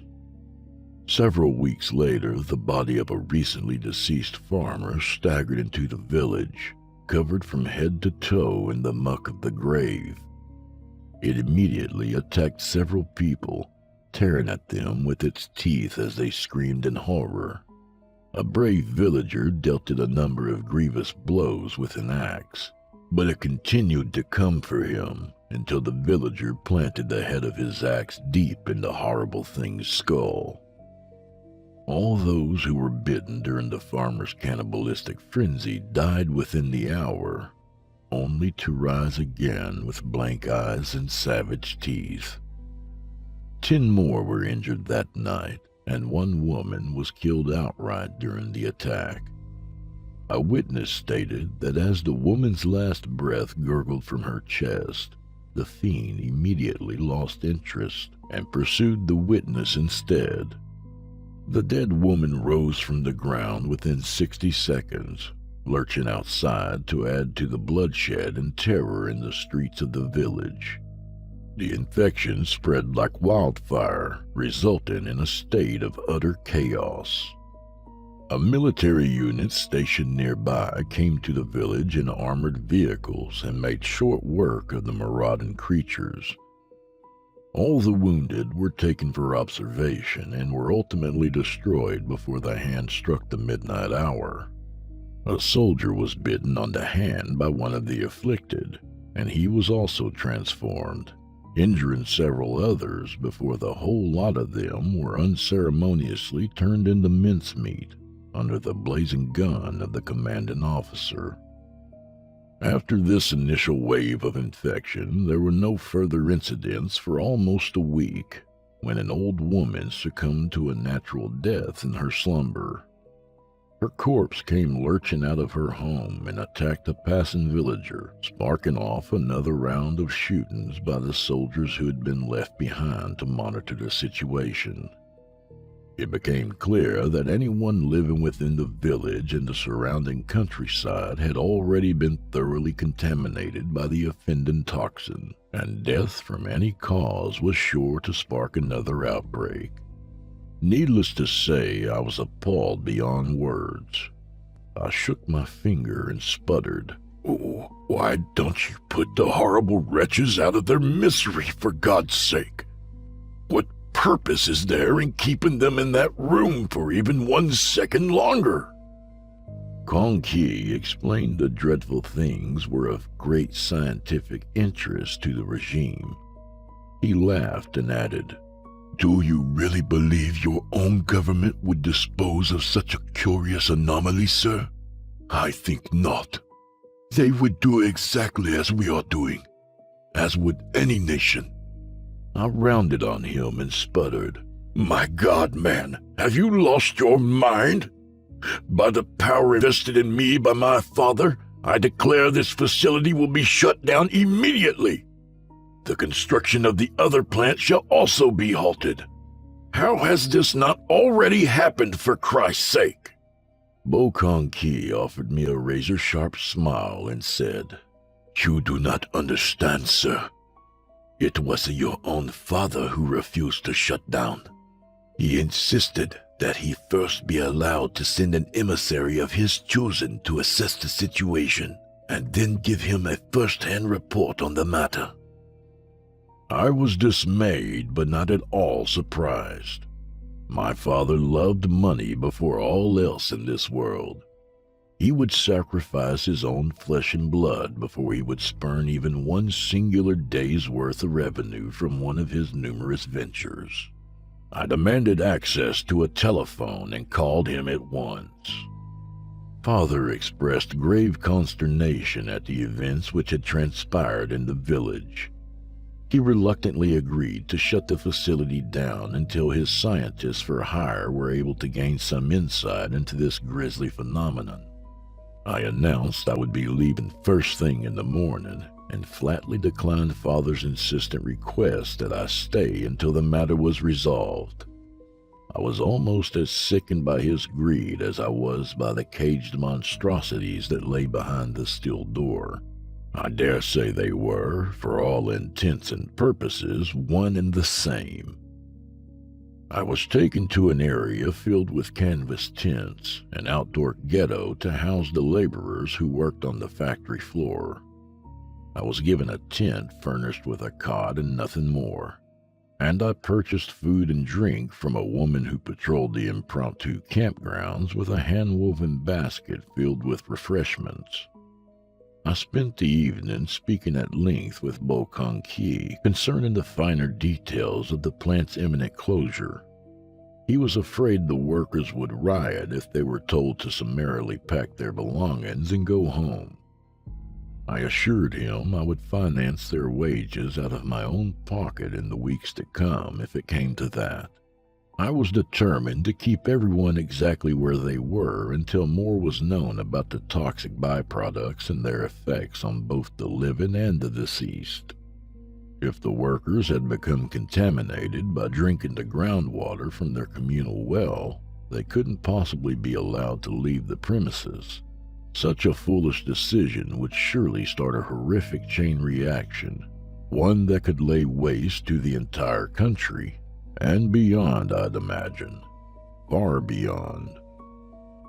Throughout our negotiations, I noticed Kong Ki was subtly attempting to sway me into allowing the plant to continue production, extolling the virtues of their miracle metal and its many benign applications. He expressed concern regarding the possibility of scandalizing the regime on the world stage. I stoically ignored his requests and implied threats, but on the inside, I was sweating bullets. I could see the writing on the wall, and it boded poorly for my own well-being. I wished Kong Ki a good night and spent long hours lying awake in my cot, waiting for the residents of the squalid encampment to settle down and retire to their beds. I feared Bo Kong Ki was not actually my bodyguard and advisor so much as he was my jailer and eventually my executioner. He may have been in my father's pocket, but his allegiance lay with his superiors in the regime. He would not allow production to cease, nor would he allow me to leave the country to possibly tell the world that his benign regime was in the business of oppression. Sooner or later, Kong Ki would kill me, and my own father would undoubtedly shrug off my murder as collateral damage. At 3 a.m, I slipped from my tent and walked back to the first checkpoint, leaving everything behind save for a duffel bag packed with essential items. I gruffly demanded the scared young men in the soldiers' uniforms allow me to pass, and I was convincing enough in my feigned authority that I was ushered through the gate. It was the same at the next gate, but the soldiers waiting for me at the main entrance had their rifles cocked and at the ready. I was detained and made to wait until Bo Kong Ki arrived, his hair tasseled from sleep and a tight expression of carefully controlled rage on his face. You're not stupid, and neither am I, sir. I suspected you would try to sneak away in the dead of night. I can't let you do that. He put a pistol in my back and started marching me up the road on foot. We had just reached the first inner gate when a high-pitched siren began wailing in the main building, making everyone in earshot jump in unison. I felt my blood freeze in my veins. I had a pretty good idea what that siren might be warning us against. The infection was no longer contained. Bo Kong Ki barked some orders at the soldiers in their native tongue. They scrambled into tactical positions as another officer ran to fetch the radio. Kong Ki shoved me back in the direction of the main entrance and snarled, Wait for me at the front gate! Go! I ran back and put my hands up, screaming at the guards to hold their fire. From a distance, I could hear a growing cacophony of screams and gunshots. The infection had ripped through the workers on the evening shift and spread to the tent city. I could see staccato bursts of orange and white as gunfire lit up the night beyond the second security fence. The guards standing beside me at the main gate were listening to the panicked voices on their radio with an identical look of glassy-eyed horror. One of them turned to me and gasped, The camp is gone! They have been forced to retreat! The gunfire continued, as did the screams of despair and agony. The growing wave of the dead overwhelmed the first line of the fence and came running to the second gate. I quailed at the sight of the quiet horde beneath the emergency floodlights, now several hundred strong and surging along like a tidal wave. They made no sound as they fell beneath a hail of bullets, unfeeling and uncaring. They clashed into the fence and it immediately began to buckle before the sheer mass of the bodies pressing into the other side. Someone shouted an order, and the soldiers promptly stopped firing, turning to flee mere seconds before the fence gave out and toppled flat onto the ground. I seized one of the guards by the shirt and bellowed, "They're coming! Open this goddamn gate, you bloody fool! Run for your life!" I shoved the terrified young man into the control booth. He released the locking mechanism, and we all ran through the gate like the wind, all of us sprinting for our lives in opposite directions. Somewhere behind us, the survivors were scrambling to get away from their pursuers, a ravenous horde of silent shadows in the darkness. I ran to the top of a steep incline overlooking the factory and stopped to catch my breath. From my vantage point, I observed that one lone figure reached the gate slightly ahead of the rest of them, only to dash into the control booth and initiate the closing sequence. He scrambled through the rapidly narrowing gap with only a bare instant to spare. Seconds later, there were a multitude of shrill cries from the other side, followed by another burst of gunfire. This was followed by a great volley of hysterical screaming, and when it was over, the only sound was dead hands battering against the steel bars of the gate. I shall never forget those despairing cries, my friend. Not if I live to be 200 years old. They still haunt my nightmares. I had little doubt this horrible treachery had been carried out by Bo Kong Ki. He coldly sacrificed the survivors in order to keep the infection contained within the fortified walls. I watched as he examined the ground in the moonlight, looking for footprints in the dirt, and I knew I would have to kill him with great haste, or I would never leave Burma in one piece. Although the administration undoubtedly knew of my presence, only Kong Ki could verify that I was still alive. The regime would have to dispatch all the ghouls and sift through their bodies in order to determine if my lifeless corpse was amongst their ranks. I intended to be long gone across the Indian border before this happened. But Bo Kong Ki needed to die first, and quickly, before reinforcements arrived. I snuck down the hill and crouched behind an outcropping of jagged rocks, watching my nemesis as he followed my blundering tracks across the scrubland with a flashlight in one hand and his pistol in the other.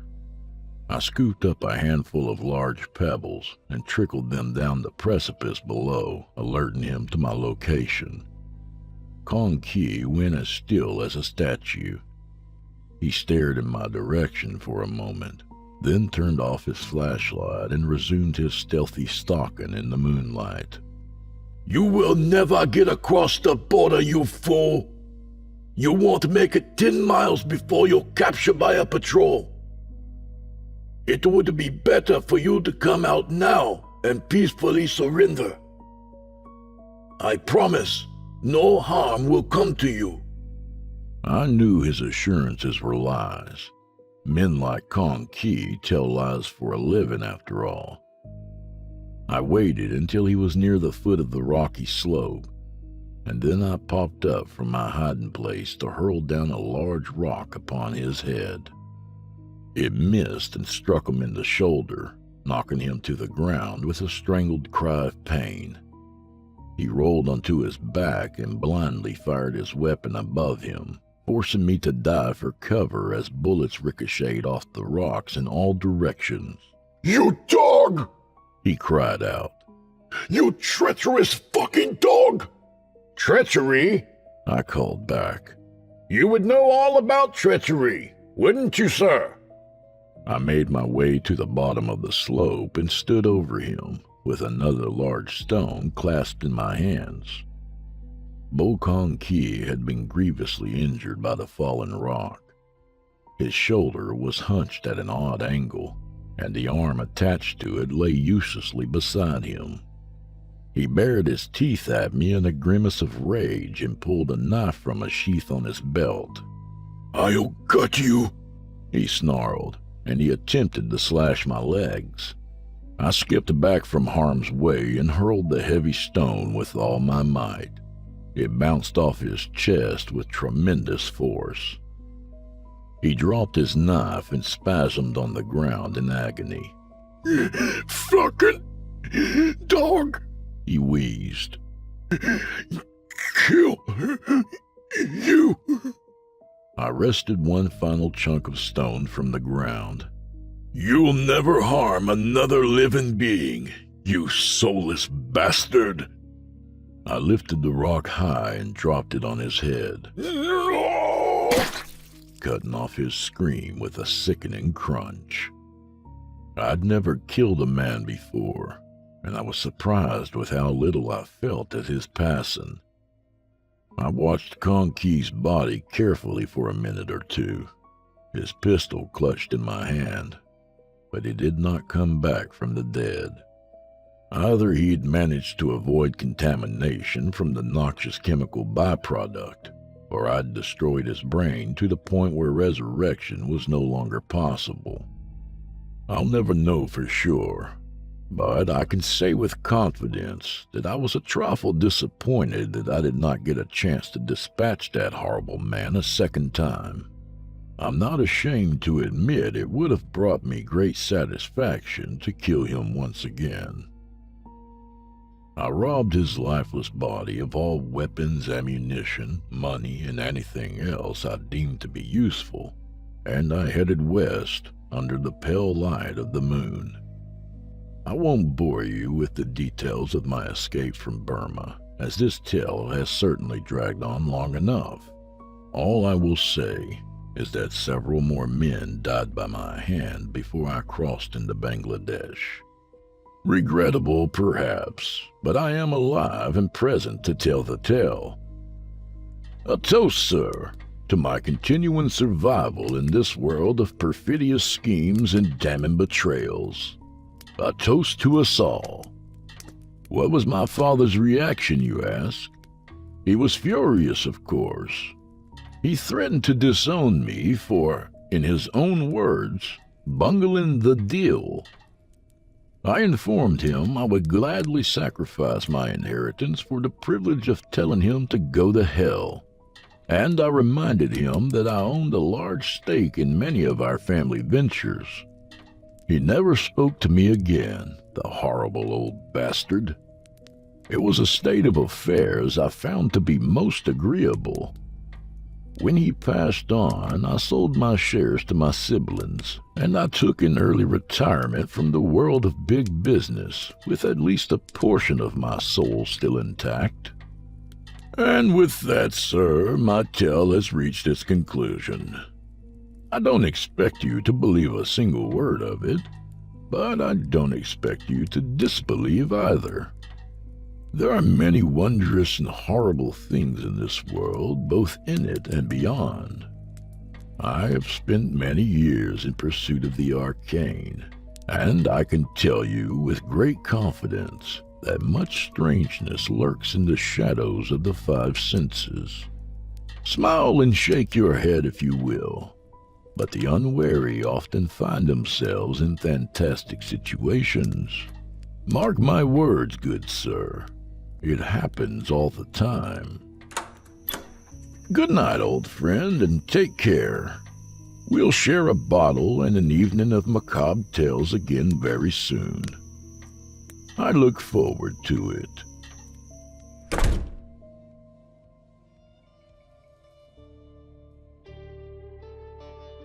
And that was The Burmese Incident by author T.W. Grimm.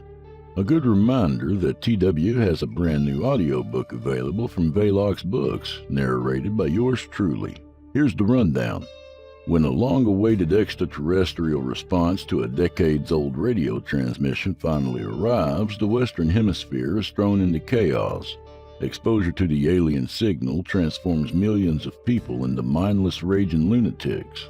From Chile to Canada, the survivors must fight for their lives amidst raging fires, destruction, and the relentless attacks of the infected. With a president considering nuclear war, their future is uncertain. Follow the desperate struggle for survival in a heart-pumping journey into the darkest depths of the human psyche. From suburban streets to a besieged church in Texas to top-secret government facilities, this grip and tell will have you on the edge of your seat until the very end. Will the alien transmission be the end of humanity, or is there hope in the extraordinary mind of a catatonic child? Do me a favor, y'all, and head over to Audible and pick up 99 Brief Scenes from the End of the World, a truly excellent book. All the cool kids are grabbing their copies now, y'all, and I'd hate for you to be left out. Also, we need the money, damn it. Thanks, TW. And do old Drew Blood a favor, would you? Subscribe to his podcast wherever you do your listening and leave him a 5-star review and a kind word, even if you're listening on YouTube. He needs soldiers on all fronts to win this battle, and he appreciates it. To hear a premium ad-free edition of tonight's and all the other episodes, visit simplyscarypodcast.com today and click Patrons in the upper menu. You'll find yourself at chillingtalesfordarknights.com, where you can become a patron for as little as $5 per month and get access to their entire audio archive, all ad-free and available to download or stream. Thank you for your time and for supporting our sponsors. When you support our sponsors, you support this show.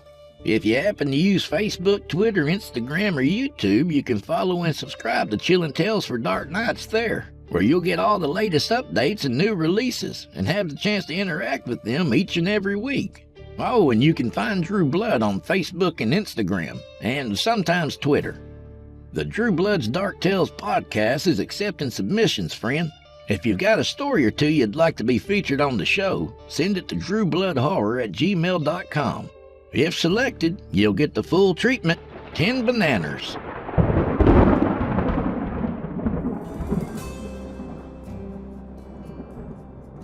Well, I'm afraid this is where we part ways, at least till next week. So grab a drink for the road, friend. Hey, did I mention 99 Brief Scenes from the End of the World yet? All right.